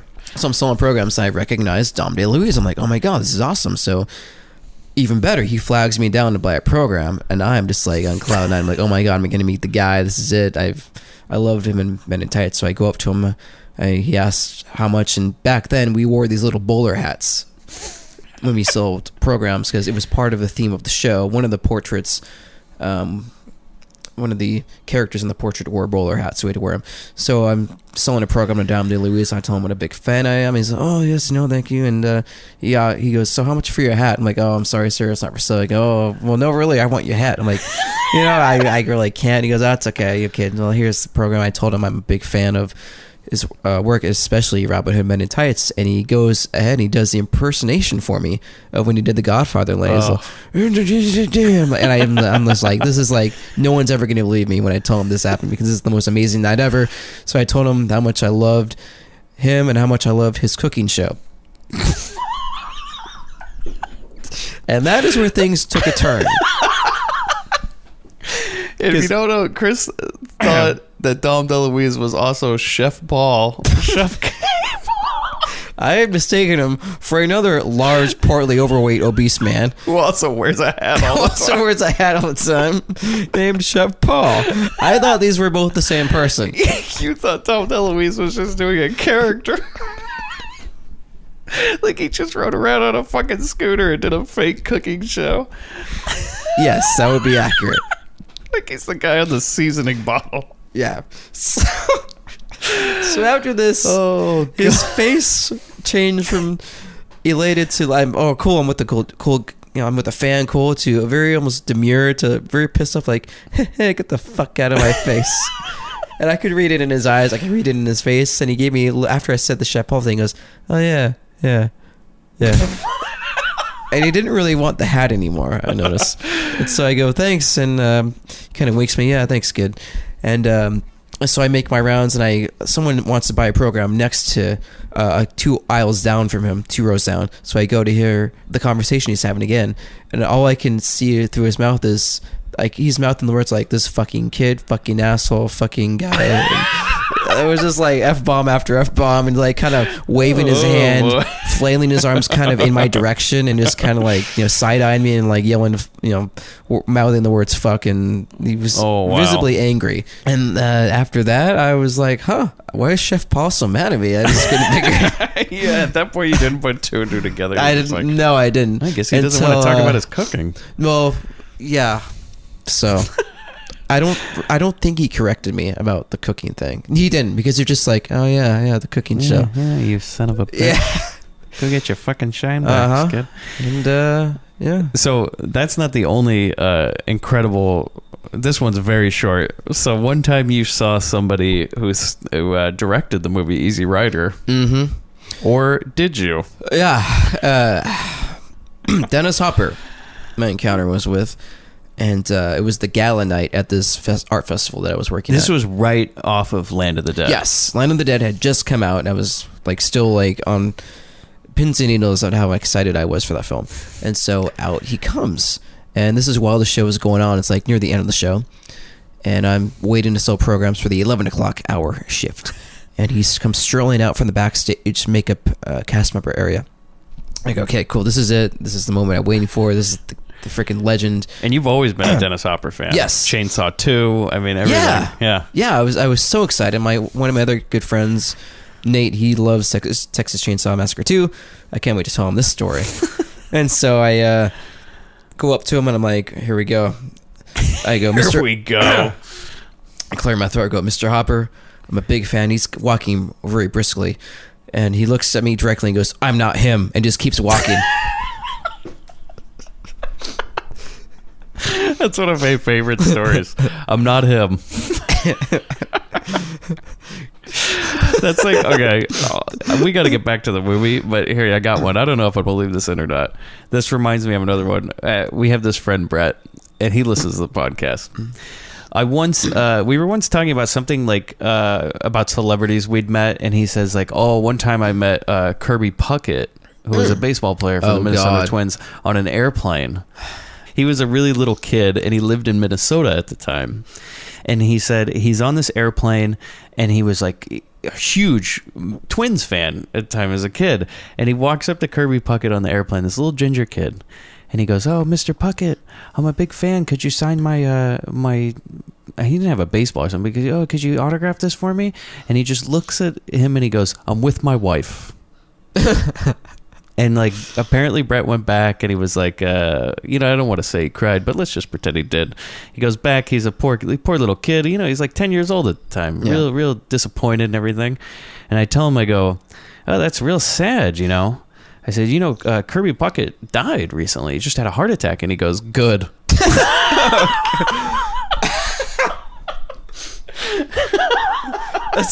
That's kind of up there with the Prince Fielder story. Oh, for fuck's sake. Okay, last story. This one is for real. This really fucking happened to me. And I'm not kidding. My dad was there. Yeah. I mean, multiple people were there. My wife's there, my dad's there, and my other friend, Chris, who will be making an appearance on this podcast at some point. So we all went to a Clippers playoff game. And we watched the game, and then after the game we went to a bar to get drinks. And the closest thing there, if you've ever been to Staples Centers, there's like this center and everything. We're like, well, let's just go into the Ritz-Carlton here because you can get just a beer. How much is a beer going to cost? So sit down. It's all nice. We're having a beer. And they just have these couches that you can sit on, and everybody's just kind of mingling in there. We sit down, and we're drinking our beers, and this guy and his girlfriend and another guy sit down. And our friend Chris, he's very forward. He looks over at this guy, and he goes, you look like a more in-shape Prince Fielder. And the guy goes, oh, yeah? And he goes, yeah. I hear Prince Fielder's a vegetarian. And he goes, oh, is that so? And he's like, yeah, but I bet he eats a lot of butter. Oh, God. And the guy starts laughing. We're talking to the guy for a while. Then they end up leaving after a while. They're like, oh, we got to go. It's nice meeting you guys. So we get in the car and we're driving back, and it goes, we're listening to sports radio, and it just says, oh, and a wrap up the sports day. Clippers win the playoff game, and the Angels beat the Tigers today. And this was when Prince Fielder played for the Tigers, and we were like, oh, that's weird. And I go, what time was that game? We look it up, and it was like early in the day. And this game was at night. And we realized, oh my God, that guy we were talking to had a Tigers hat on. Yeah. And oh my God, that was Prince Fielder. Yep. And Chris just insulted him to his face. And he never revealed it was him. He just took it in stride and laughed. It was very funny. And that makes that man my favorite. Not just Chris, but that Prince Fielder is just amazing for having endured that. All right, so enough celebrity encounter stories. Yeah. So we go back to the club. Eddie Death introduces Teddy and the Rough Riders, or whatever the hell they're called, a.k.a. Missing Persons. They play a song, which is not Mental Hopscotch, which I thought is weird because, so they're playing the competition, and now's when they choose to play the other song. Then they play a montage of the girls bringing out their lunch wagon for business, which was weird because this like performance of them at the club is supposed to be at night, Yeah. but they're juxtaposing, like they're intercutting it with the lunch wagon in the day. Yeah, I didn't get that. That really threw me off. So we just see lots of useless driving around LA shots, and I wrote runtime, because this movie's not even 90 minutes. It's like I was just waiting for like the airplane to touch down. The shot of the close-up of the wheels on the tarmac, to another plane taking off. It's all it needed.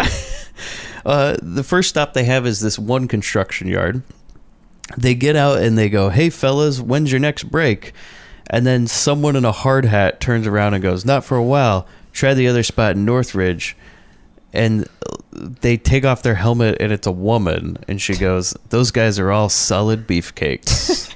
And I wrote, "It's a woman under the hard hat." Hey-o. No. So the second stop, which is the only stop this lunch wagon will ever make again, the other construction yard. Guys are lined up at a different lunch wagon, but the girls pull up and decide to steal their fucking business. And all the guys come running over because when they pull up, the girls in their skimpy little outfits just start dancing around, going, "Hey, come get a bagger from here, come get a bagger." So some guy from the other lunch truck comes out, and I wrote, in a very unusual suit and a newsy hat.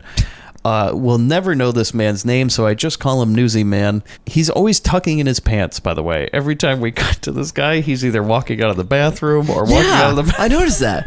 Like he's It's like always a running gag. he's like zipping up his fly, And he's always got a paper with him. Like Yeah. he's like, those are his lines. and he goes, "Jesus Christ, now what?" And I wrote, the boom mic becomes very visible at the bottom of the frame at this point in a shot that has no audio. And I wrote, "Interesting." So all the girls hit on these construction workers. They tell them to come over, get some of our food. We keep cutting back to these other people with Mr. Boom Mic, yet there's no dialogue. I kept wondering, I'm like, are they whispering something? Or like, what? At what point were they like, get the mic in there because we're going to miss this dialogue? They're not saying anything. No.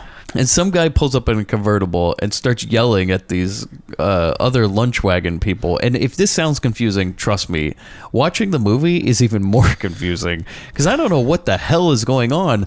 Who this man is in this other lunch wagon, who this guy is in the convertible. Watched it after having not slept for over 24 hours. Even better. This is honestly one of the most incomprehensible movies I've ever seen. It is on borderline incoherent.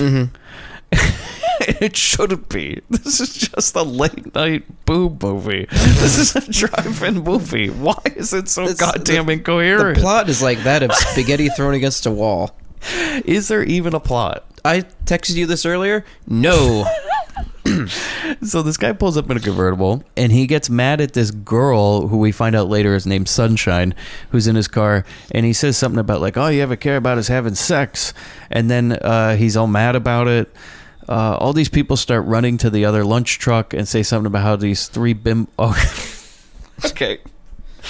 So all the construction guys are going to the girls' truck, and this other guy goes up to this Mr. Schmeckler, who's the guy in the limo, and he says, "I don't know what happened, boss. All of a sudden, these three bimbos pulled up, and they're taking all our lunch business." And the boss guy, Mr. Schmeckler, just starts talking about the price of gold, and I wrote, "What the fuck is going on? What is going on?" Price of gold. And I wrote, they apparently have some sort of, quote, operation going on, and he tells him to keep an eye on the broads. Then, I still, at this point, I don't understand what the hell is going on. And by the way, why is Mr. Schmeckler just rolling up every now and then? Does he just sit parked at the edge of the construction yard, and when something goes on, he just pulls up? Like, I can't figure it out. I can only imagine. It was like a supervisor? No. So the girls are all hitting on these guys. Marcy goes and hits on some guy named Biff, and apparently they went to school or something. I'm like, what is going on? This is so goddamn confusing. They're adding backstories where there shouldn't be. They're mentioning the price of gold. What is this? They're going to talk about the NASDAQ next. How did these two fat guys fit into this? I feel like maybe it was like when they were editing this, like they were given like the wrong reel of some like Laurel and Hardy tribute gag. I have no idea what's going on. And then it gets more confusing because the next thing is we cut to the band, Missing Persons, and they're at the gas station that the girls worked at originally.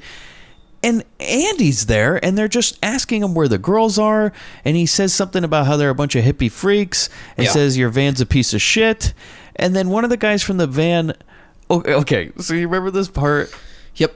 Where he just says, like, what if I pour oil down your shirt or something? And Andy's like, you're not man enough to do it. And then the guy does it. Yeah. And Andy just sits there and doesn't move, and then he has oil all over him, and he just goes, I guess you are. And that's it. What the fuck? What were we is going leading up to on? in that scene? I just wrote at the end of all of this, I wrote, huh. I'm not opposed to you thumbing through those notes all the way to the bottom and say, and that's our film, folks. They'll notice next week on Grindbin for their next episode. Because that's really what it's going to come. The trail of comprehension. This is a movie, like I said, and again, watching it in 15-minute increments was still the most confusing thing I've ever seen. And I think if you watched this movie at any point just for 15 minutes, you would think, this is, I kind of understand what's going on, but I don't really get it. If you watch the whole thing, you don't understand what's going on. I attempted it 2.5 times. There are too many things happening, and all of them nonsensical. Yeah. It's just a horrible movie. I have to say that this on my list of movies, and we haven't even gotten to my recommendation, is one step above Black Devil Doll from Hell. This is the second worst movie we've seen, and that includes Chatterbox. Yeah. Really? My thing of worst movies, it goes Black Devil Doll from Hell, Lunch Wagon, Chatterbox. And then, I don't know, because I pretty much like every other one of the movies we've covered. This movie. I know, David is a good friend of the podcast. I love the guy. But for fuck's sake, this movie, and I gotta say this, David, you complained to me about Black Devil Doll from Hell. Is this your payback? This movie was one of the worst things I've ever had to witness. This is like his Trojan horse attack on us, Touche, David. His Trojan kangaroo, his Trojan wallaby, if you will. Sent from down under to take us the fuck out. The Trojan kangaroo. I like that. We go back to the Lunch Wagon, and they're done with their first day. They talk about nothing in particular. Sorry for this. I gave up even trying to take notes. I just wrote. You just gave up. Nothing important. It's like it's now like the log of a security guard observing and reporting at this point. It's just like, I observed a man in a parking lot. He talked for a bit and then he left. Yes. Nothing of importance. It just kind of goes on and wanders. It's like they left the camera rolling and they're like, just act, girls. I got an Academy Award. Just act. Don't worry, it's all going to come out in post.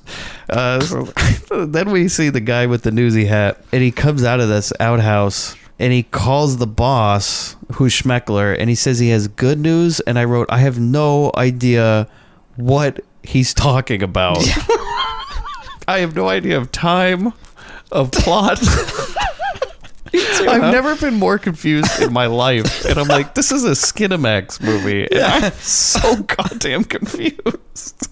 And then Schmeckler, who, by the way, I want to say two things about this character. One, this has got to be the most anti-Semitic name I've ever heard for a character in a fucking movie. Mr. Schmeckler. Right. And he's like it's bad. Yeah. It's bad. It fulfills... And this is 1981. Yeah. But I mean, I guess I'll give the guy a break because he worked with Mel Brooks and Carl Reiner, so I don't assume that the director is anti-Semitic in any way.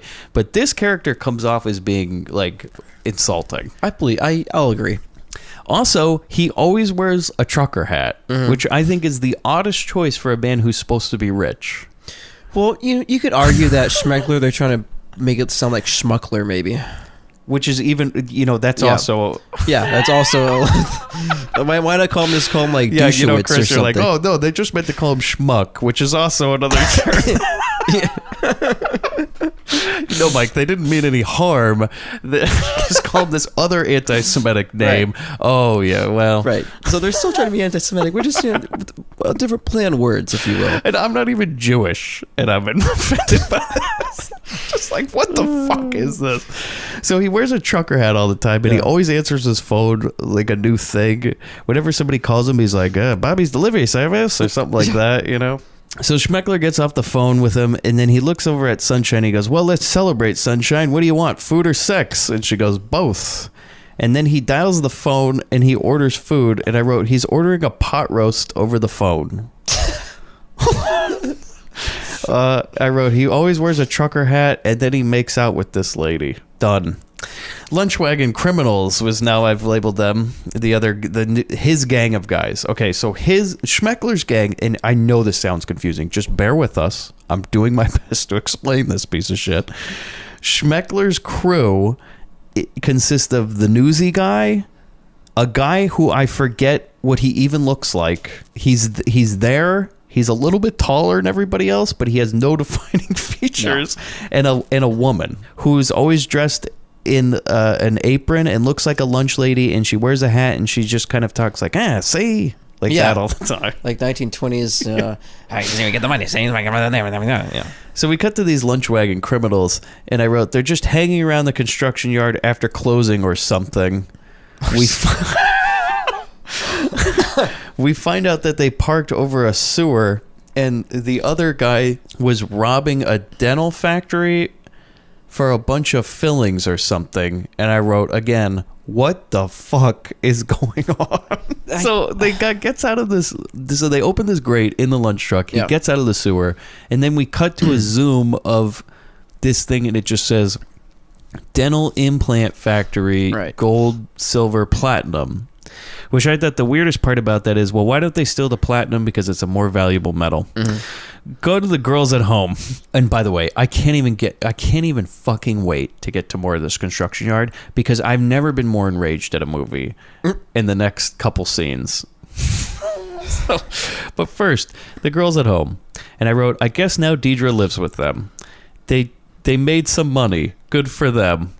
That's all I have in this scene. $250. This is when I gave up. I was just good for them. Just like, go back to the construction yard. Some guy complains about it. Okay, so we cut to these guys. They're hanging out. We actually seeing the guys construction. They're doing constructing, if you will, and wearing their hard hats. None of them wear shirts. And then one of the guys, he's complaining about the smell. And they walk up to Biff, who never wears a shirt. And when he wears a shirt, I can barely tell it's him. And he's wearing some sort of cologne, and they make fun of him because they're like, what are you waiting for the girls? Then they get in a fight. Then the girls' lunch wagon pulls up over the manhole cover. And then the newsy guy comes out of the bathroom again, and they like pull up or something, and they're not happy about it. And all the construction guys come running for the truck. If this sounds confusing, it fucking is. Yeah. So basically the girls pull up, they pull over that goddamn manhole cover, and the newsy guy and the rest of the criminals are real upset about it. Newsy guy gets on the phone. They want him the fuck out. Schmeckler, this is the only time he wears another hat. It's like the hat from the Devo Whip It music video. It's got like a red bowl on his head. And the newsy guy tells him the girls parked in their spot. He gets mad or something, and then gets in the hot tub. That's all I wrote. That's all that happens in this scene. Going back to the construction yard, the criminal crew's all upset that these girls have parked in their spot. The lady goes up to Shannon. Okay, so the lady criminal, she goes up to Shannon. She says, "You're parked in our spot," and she goes, "I'll kick your ass." Her and Shannon get in a food fight where nobody really dodges anything. It's okay. So the food fight consists of like the lady coming over, and she's all, "You're in a spot, I'm gonna kick your ass." And then she's like, "Oh yeah," and then like takes the lady's hat off. She does nothing about it, and she puts like chicken fingers in her hat, and then puts it on her head. And then the criminal lady like takes a pie, like a full cake. Yeah, and Shannon just stands there as she just like puts it on her. Yeah, it's like a very gentleman's duel. I'm like, this is more, gentleman's duel. I'm like, is this like a show or a fight? Like, what the fuck? I wrote, again, what the fuck is going on? In all capital letters. Schmeckler, for some reason, shows up again. So he must live 2 feet from the construction yard. Also, he just got in the hot tub. That's the last thing we saw. Oh, he comes up and he says, "You need to move your wagon." Then, also, for no reason, a cop shows up who they know by name. Yeah, and why is the cop there? What is he? What business does he have? No, Like, Chris, I don't know. When he pulls up and they go, Harry, I was like, wait, have we met him before? nope. What is going on? So this cop shows up and he says something about how they don't have a case. He checks everybody's permit, by the way, and Yeah. we watched that go down one time. Real John Rad moment. So he says, well, you don't have a case. They can vend whatever they want, Schmeckler. Then Schmeckler gathers his crew and he gives them some speech. And I wrote, the boom mic's at the bottom of the frame. Make sure to get it all. Okay. Why stop there? Put it right next to their mouth. I'm not even going to go into the next part about why I get so mad until the next time we go back to that construction yard, because it really fucking pisses me off, this whole thing. So, okay, we'll go back. We'll wait. Okay. The girls go back home. Deidre's going on a date, and she says something about how she better have sex with him on the first night or something about him spending money on dinner, and I wrote, what the fuck is going on? Thank you. Cut to... And I wrote, the two fat guys from the car/van are back? With a question mark? Like, oh, God. So they're still... Okay. Mike just looked at the clock just now to see how much time has elapsed. Oh, boy. So they're staring at the window of this jewelry store, okay? And they're looking at this window display. And by the way, this really upset me. Is they're looking in the window of the jewelry store and they say, look at that stone. That's the one we need to get. And there's a big handwritten sign, crudely written, I wrote. Like a 5-year-old just put this on a piece of paper, real fancy. And it says $50,000. And one of the guys goes, how are we going to get it? And Chuck McCann just starts banging on the window and goes, it shouldn't be that hard. Yeah, like, why is he banging on the window for? Are they just going to break this window in public and just take it? Smash and grab. Smash and grab. At this point, I wrote, I wouldn't be surprised. It's like, yeah, that's a Detroit thing, right? God. So if this scene wasn't bad enough, some homeless guy shows up. Or I wrote, is he homeless or just drunk? And he just starts bothering them. And one of the guys tries to sell him a watch. And I wrote, what is this? What is going on? Yeah, because all of a sudden, like, watches become another prevalent point of topic between these two men, all the way to the end, but we'll get to that later. There is a 3-minute sequence where this man tries to sell him a watch, and this guy drunkenly is like, why would I want to buy a watch? He's like, no, it's a nice watch. Look at this here. It's a and the guy started by coming up and asking them for change. Yeah. I could not tell. Oh, God. Oh, Jesus. And then, you know what happens after this? The scene ends. Oh, Jesus. We go to the club. Mental hopscotch plays again. Third time. The girls are at the club. The guys are happy to see them. A dance scene ensues. Then Andy, with a question mark, I wrote, arrives at the club. And I wrote, I can't recognize him without the overalls or the dirt. And his hair's all dressed, like combed nicely. Yeah. And he's there with a woman, and he just goes, oh, those are those broads I fired. Hide me. And then he just hides by the bar. We'll never see him again. No. And I wrote, who cares? Oh, you too. Yeah. Just write him out. And I wrote, okay. This is what I wrote in my notes. Is this movie just a sign to make that missing person song a hit or something? What the fuck am I watching? It's just a missing person's music video without the fun of a missing person's music video. And I do like this part, though. One of the guys hits on Shannon. Oh, no. Yeah, I think... Okay, so one of the guys hits on Shannon, and he says something about his wife, and says he has to go visit her. His opening line is like, oh, yeah, can't stay out too late, gotta get back to my wife. And she goes, well, maybe you should go visit her. And then he, like, storms off. Yeah. But then, before we get anything else, we cut to Eddie Death, our favorite character, a ray of sunshine in an otherwise cloudy day. Yeah, I love this. This guy saves the movie for me. I would just watch a movie of him. He's now come out, I believe this is when he comes out in a dress, and he says, we're introducing our next Sheila and her magic baton. which I wrote is just a woman, an old woman in a cheerleading outfit who drops a baton on the stage. Yeah. And I wrote, I think this is Jeannie from the cheerleaders. Oh no, Stephanie Fondue needed the work. So, okay, the guys who try to hit on the girls. Sugar? Oh! As much as I can. Hey, my wife, she gets her night out with the girls. I think I'm certainly entitled to mine, eh, Biff? Got it. Betcha, huh? Your wife? Yeah, my wife. Yeah, well, why don't you go visit her, okay? What's the deal? Oh, no, nothing. I don't know. Larry, Where you going, man? We cut to them at the bar, and this is what I wrote all my notes for this. He goes, "What's wrong, man?" And he goes, "I think I blew it." And I go, "You think? Great opener, idiot. Anything that starts with, quote, your wife is really going to get the girls going." What the fuck are you doing? Well, what just went on? I don't know. I think I blew it. Well, I just met this girl. I really want to impress her. What do I start with? The wife line. Yeah, Brilliant. never fails. Never fails. Okay. They'll next- be writing their phone number on their underwear 5 seconds after that. It goes from that to the two fat guys walking in a bar. And this is the point of my notes where I just wrote, because why not? And then I wrote, I wish these characters didn't exist. Oh God.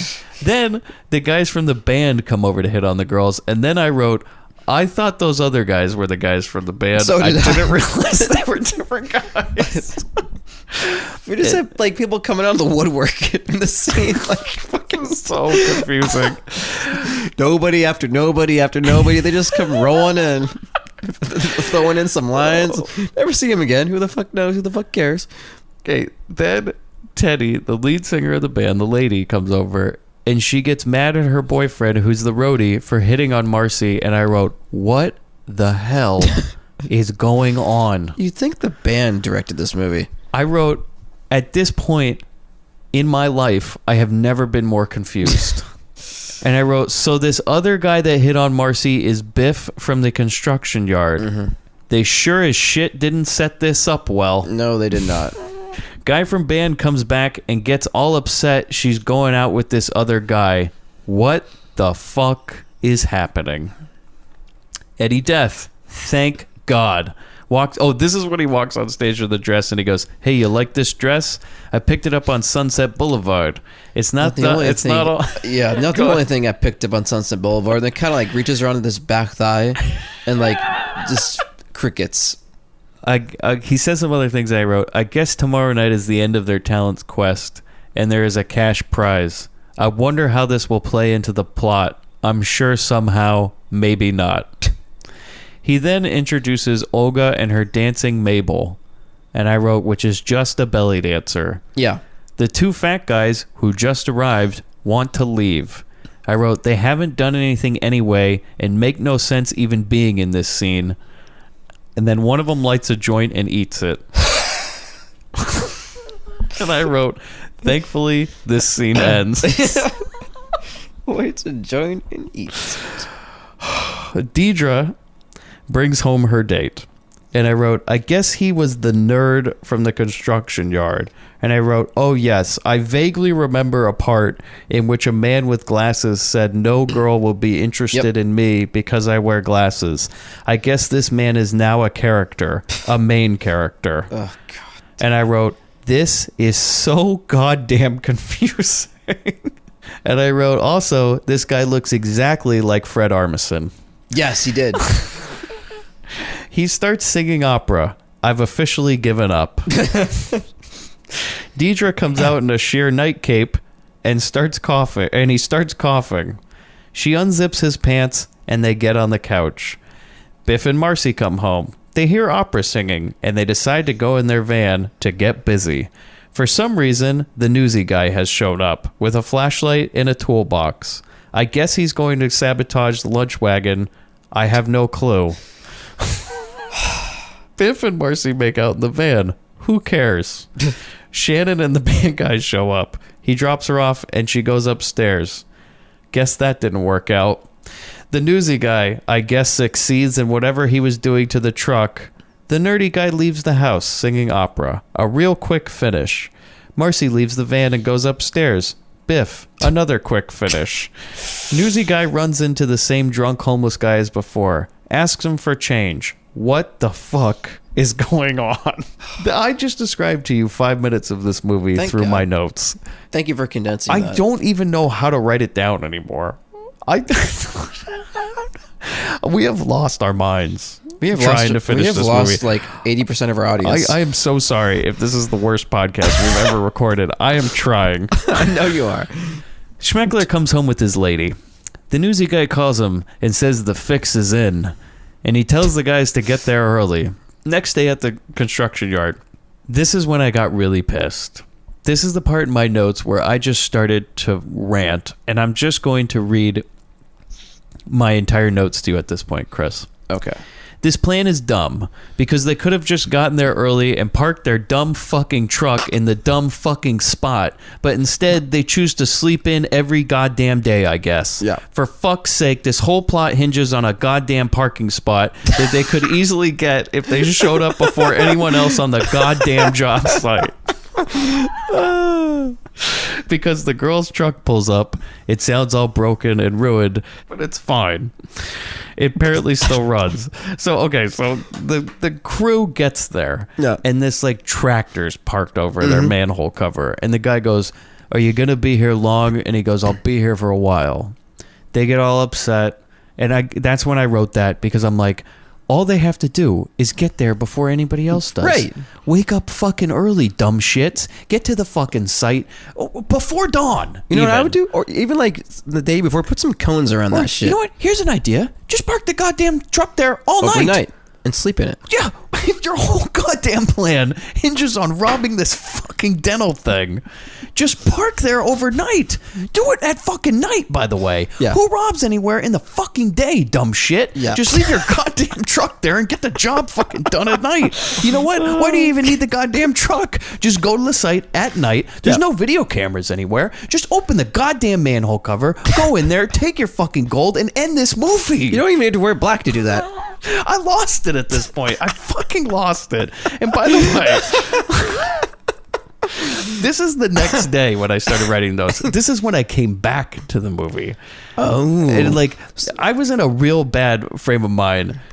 So the girl's truck pulls up. So that tractor pulls out and they just park over the manhole cover, and this starts all over again, and we're gonna have a whole nother goddamn conversation and scene about how they parked in the wrong spot. And at some point the girl should just be like, if you want this spot so fucking bad, we'll move. If it just means moving 5 feet up.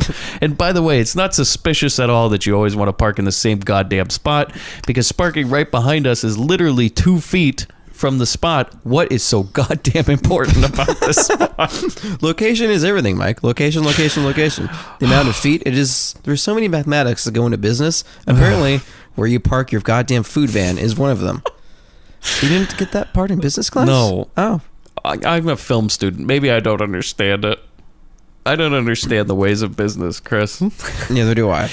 So they park their broken ass truck now that the newsy man sabotaged on the spot, and then everything starts to explode. The coffee machine explodes, the engine explodes, the cabinets break off, and I wrote, hopefully this will end the movie soon.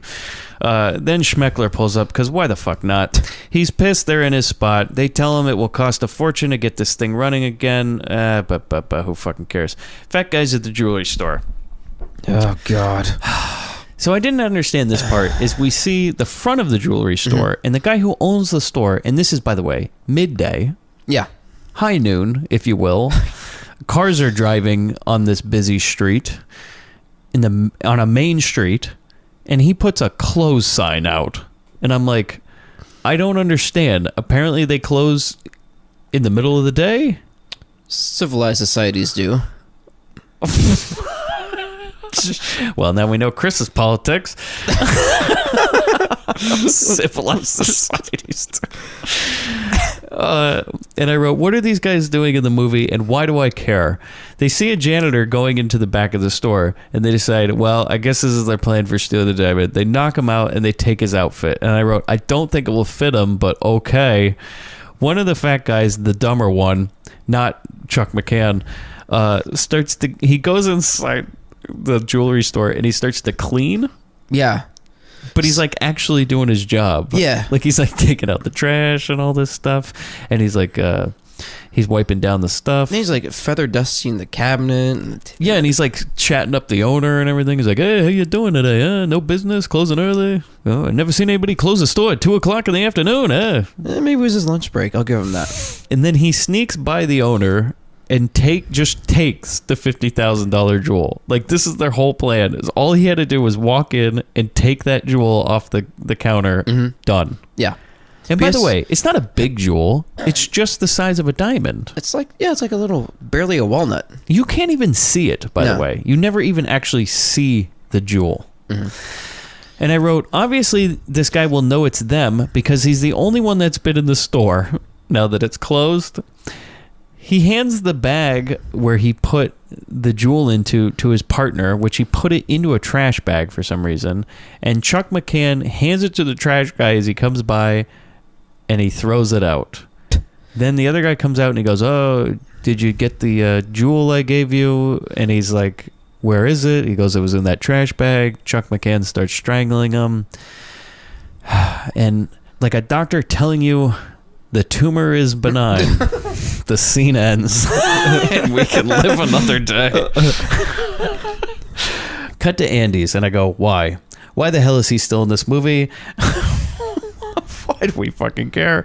And then I realize, oh, that's right. He's fixing the lunch truck. And for some reason, that cop from before is talking to him, and he's like, yeah, what's it going to take to get it fixed? And he's like, well, from what I owe him, it's going to be another $200. But then the girls are not even there, and it just cuts to them yelling, where are we going to get $200? And I wrote, none of these girls ever wear any outfits. They're either in nighties, swimsuits, towels, or less. And they're like see-through too. Yeah. And I wrote, they need to come up with money. Wonder if that competition's going to come into play. Yeah. Cut to the bar. Yeah. That plant and pay is finally going to happen. Huh? Yeah, the plant and payoff. Yeah. They decided to enter the talent contest, I guess. Wonder what their talent is. Well, midget jokes. Jokes about double bagging. Yeah, I'm afraid, with the Schmeckler, I'm amazed I didn't throw out some Jew jokes here and there. Oh, God. So Shannon just tells these jokes, and she's dressed in like a tuxedo shirt, and she just says these things like, my boyfriend is so ugly that when we have sex, I gotta double bag him. Oh, no! Yes, I put a bag on his head and a bag on my head in case his bag rips off. I'm shaking my head right now. You can't see it, obviously, but... And then they said, What do you get when a line of rabbits all take a step backwards? I don't know. What do you get when a line of rabbits all take a step backwards? A receding hairline! and I wrote, the crowd hates it. But the only one laughing is that nerdy guy with the glasses. Fred Armisen is dying laughing at this. Well, he's getting his material for later on in Portlandia. Then Deidre comes out, and she flexes and lifts weights, and I wrote, apparently the crowd loves this. Which I don't really quite understand. Why they're like, oh yeah, weightlifting, come on. Then the band, the Missing Persons, looks bummed about this. And thankfully, Eddie Death comes on stage and says, if anyone finds a pink round thing on the ground, it's one of my nuts. Thank God for him. The fanfare starts. They're going to announce the winners of the talent quest, which I assume this movie is going to be over soon. Thank God. Eddie Death pulls out the envelope out of his pants, and it's Sheila and her magic baton. Here we go. Jeannie, take the stage. The band is pissed. Biff enters the bar just in time to see Marcy hugging one of the band guys, because of course. He leaves. Teddy, the lead singer from the band, comes over and she pushes Marcy, and then Deidre beats her up. And I wrote again, what the hell is happening? Cut to the dump. The most useless scene in the entire movies. Fat guy's at the dump. They can't find the trash bag they threw the diamond out with. I do like this part, though, is the Dom DeLuise guy says, I shouldn't have left my job as a movie critic. And Chuck McCann says, how does being an usher at a porno theater qualify you as being a movie critic? That was actually the one time in the whole movie I actually laughed out loud. The one line. and Chuck McCann pushes over Dom DeLuise. He falls in a pile of trash and then somehow magically finds the diamond as he falls. And I wrote, how will this fit in with the rest of the movie? There's under 20 minutes, thank God, left at this point, and I fail to see a point. We go back to the construction yard. The bad crew pulls up, but the lunch wagon girls are in their spot. And I wrote, again, they just can't get to the spot fucking early enough. Nope. If they just woke up early, this wouldn't be a problem. Just wake up early, damn you. I'm telling you, a cone. One orange little cone over that manhole, solve all your problems. Schmeckler's house. He says, I don't get it. These three girls with an IQ of a spaghetti-o are taking on a giant like Al Schmeckler. And I wrote, hey, dumb shit. Maybe if you got to the place fucking early, this wouldn't be a goddamn issue. You lazy son of a bitch.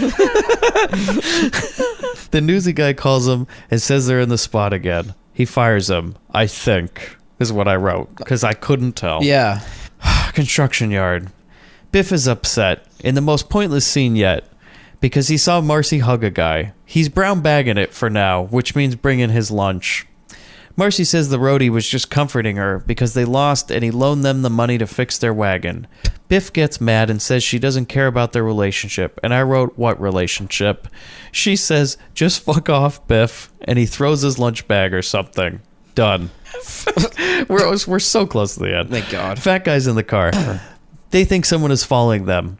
Don't know why. They pull into the construction site, so they will finally all meet for some useless scene, I bet.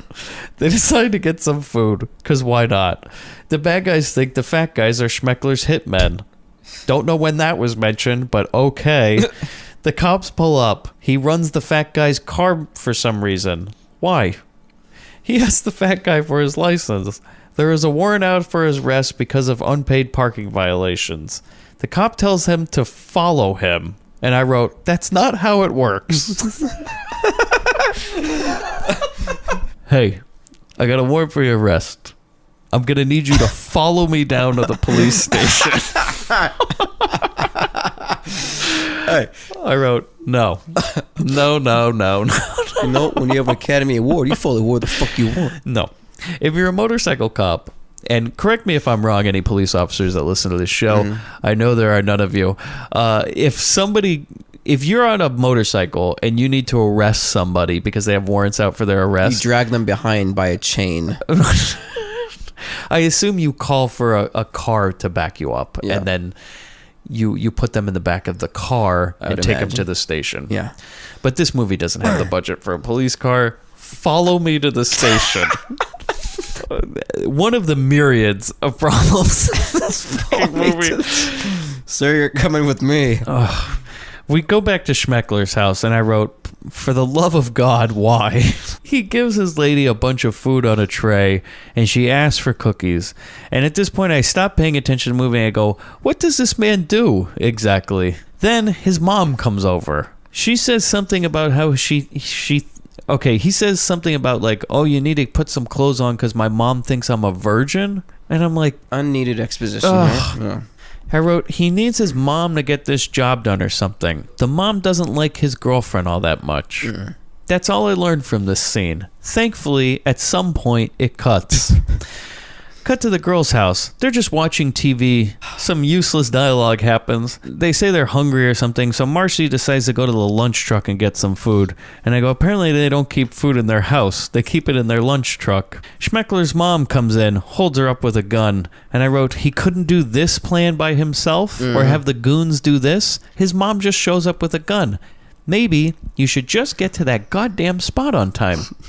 Instead of trying to sabotage these poor girls' truck and get the most obvious thing that you're up to something, just get there early. Yeah. I've lost it. Just get there fucking early. You're right. This whole movie hinges on a parking spot. That's it. The mom ties Marcy up. She drives the truck off. All these guys have to do is just get to the site early.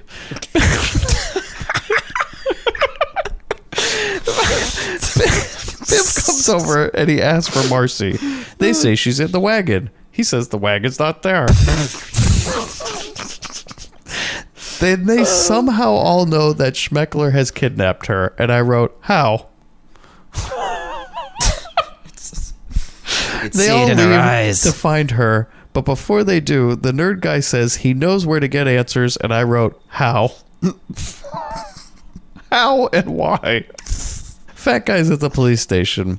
They want to chase the lunch wagon for some reason, but I don't know why. Did the diamond end up there or something? What is going on? The ladies and the newsy guy are... Okay, so the ladies are now, and with their guys, are at the newsy guy's house?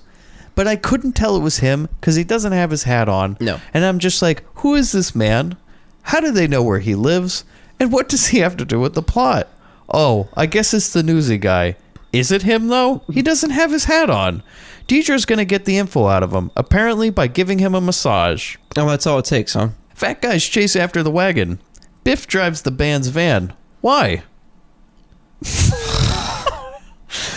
To chase the wagon, apparently. The mom parks the wagon in the middle of nowhere. Marcy asks what she's going to do, and the mom spends a minute tying a cloth around her mouth. The chase ensues again. Somehow the girls and guys know where they are going.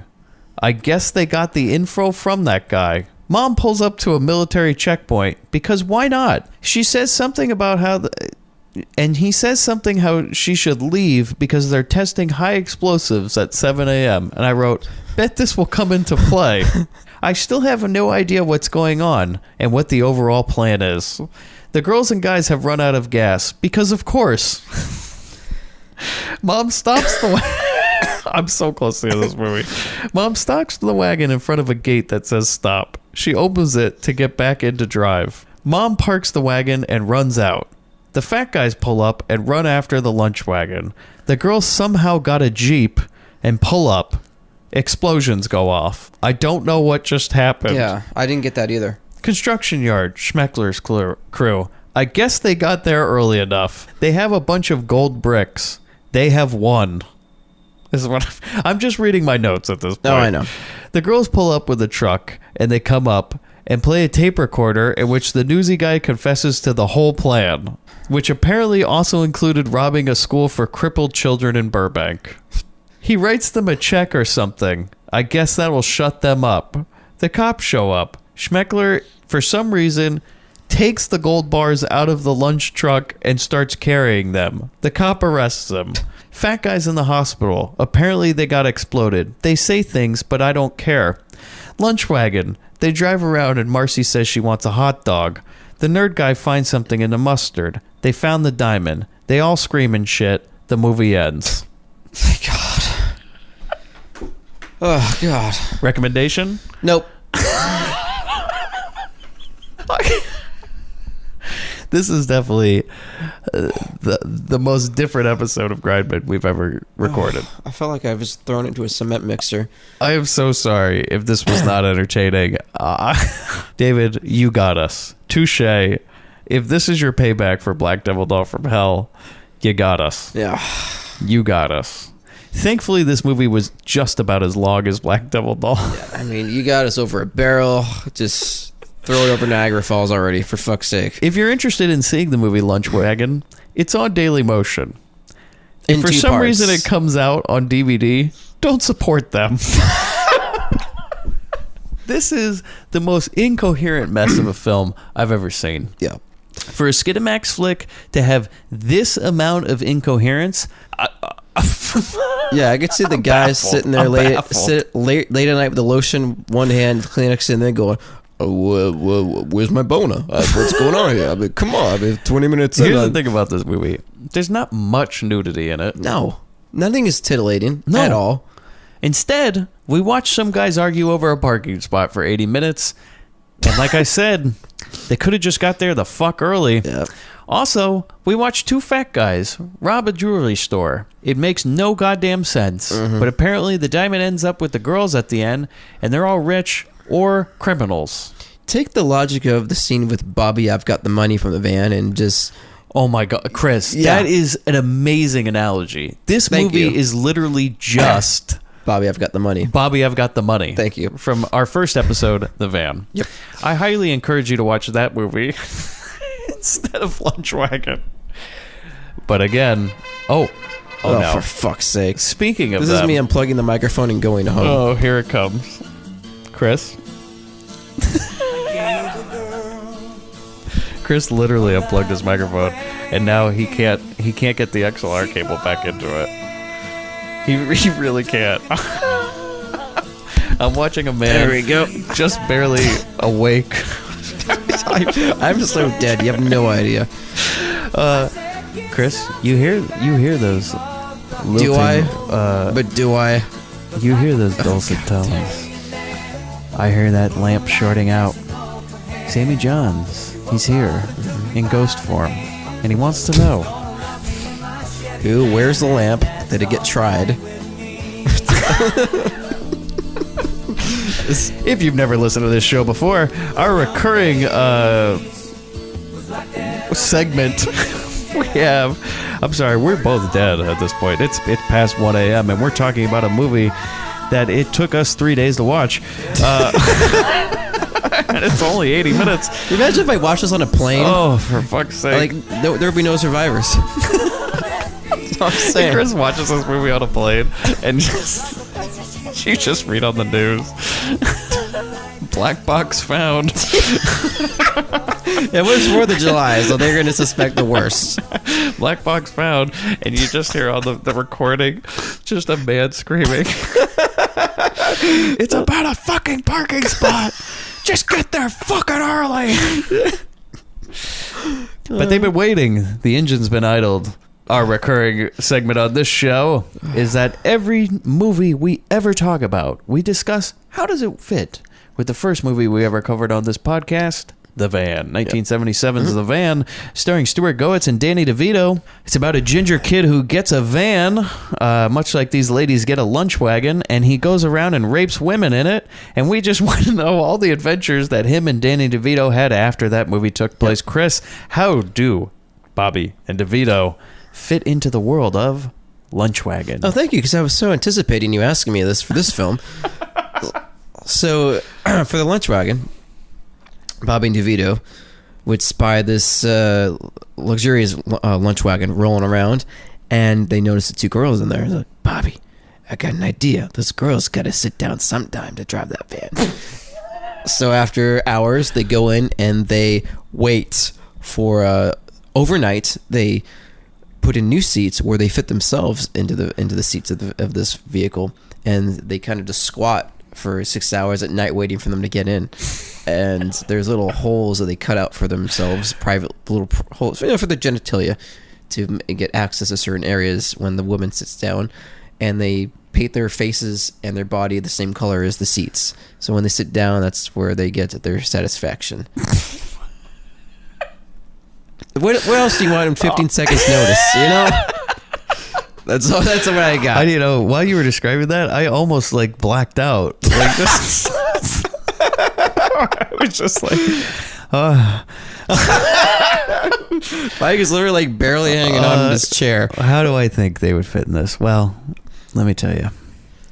I feel like at one point before we ever met Deidre, that maybe Bobby pulled up to that school where she was working out. Maybe it's the school Bobby went to.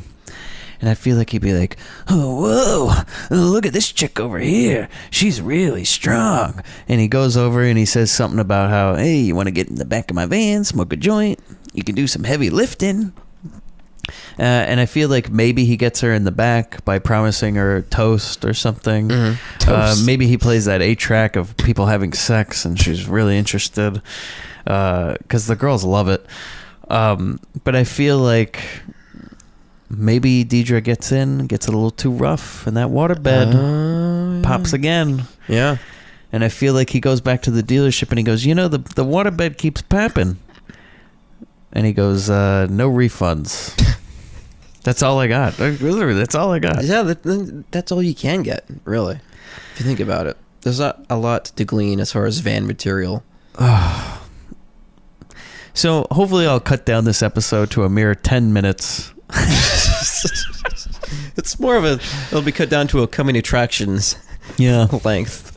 We will have an interview this week, which is going to be very interesting, which I'll post before the next episode for sure. You're all getting a double bagger. If you want to get in touch with us for some reason and you've listened to all this, what have you, quote, inane drivel, you can find us on grindhousefilm.com, twitter.com/grindpod. You can email me and Chris at grindbin@gmail.com, which our friend David, who recommended this movie, does. And please, if you like this show, I can't understand why at this point, please rate and review us on iTunes. That would be wonderful. And also don't forget to hit that small purple rectangular button, which you'll probably just kind of glaze over at this point. It says subscribe. How many unsubscribes did we get this episode? I imagine a lot. The meter is going to be ticking down by the time this thing goes on.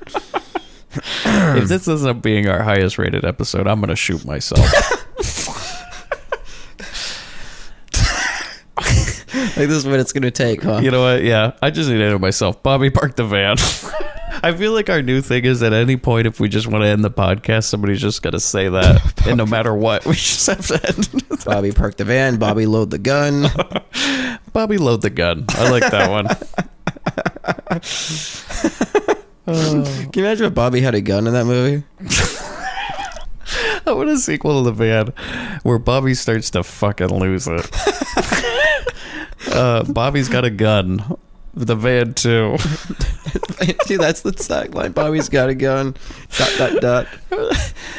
He goes around. He goes back to that pizza joint, and they're like, he kind of does like the Dom thing from Switchblade Sisters. He goes, well, let me ask you. I mean, what's to stop me from just taking it with me and Mr. Mr. Six Bullets over here? Me, Mr. Coke. You know, we're me, Mr. Coke.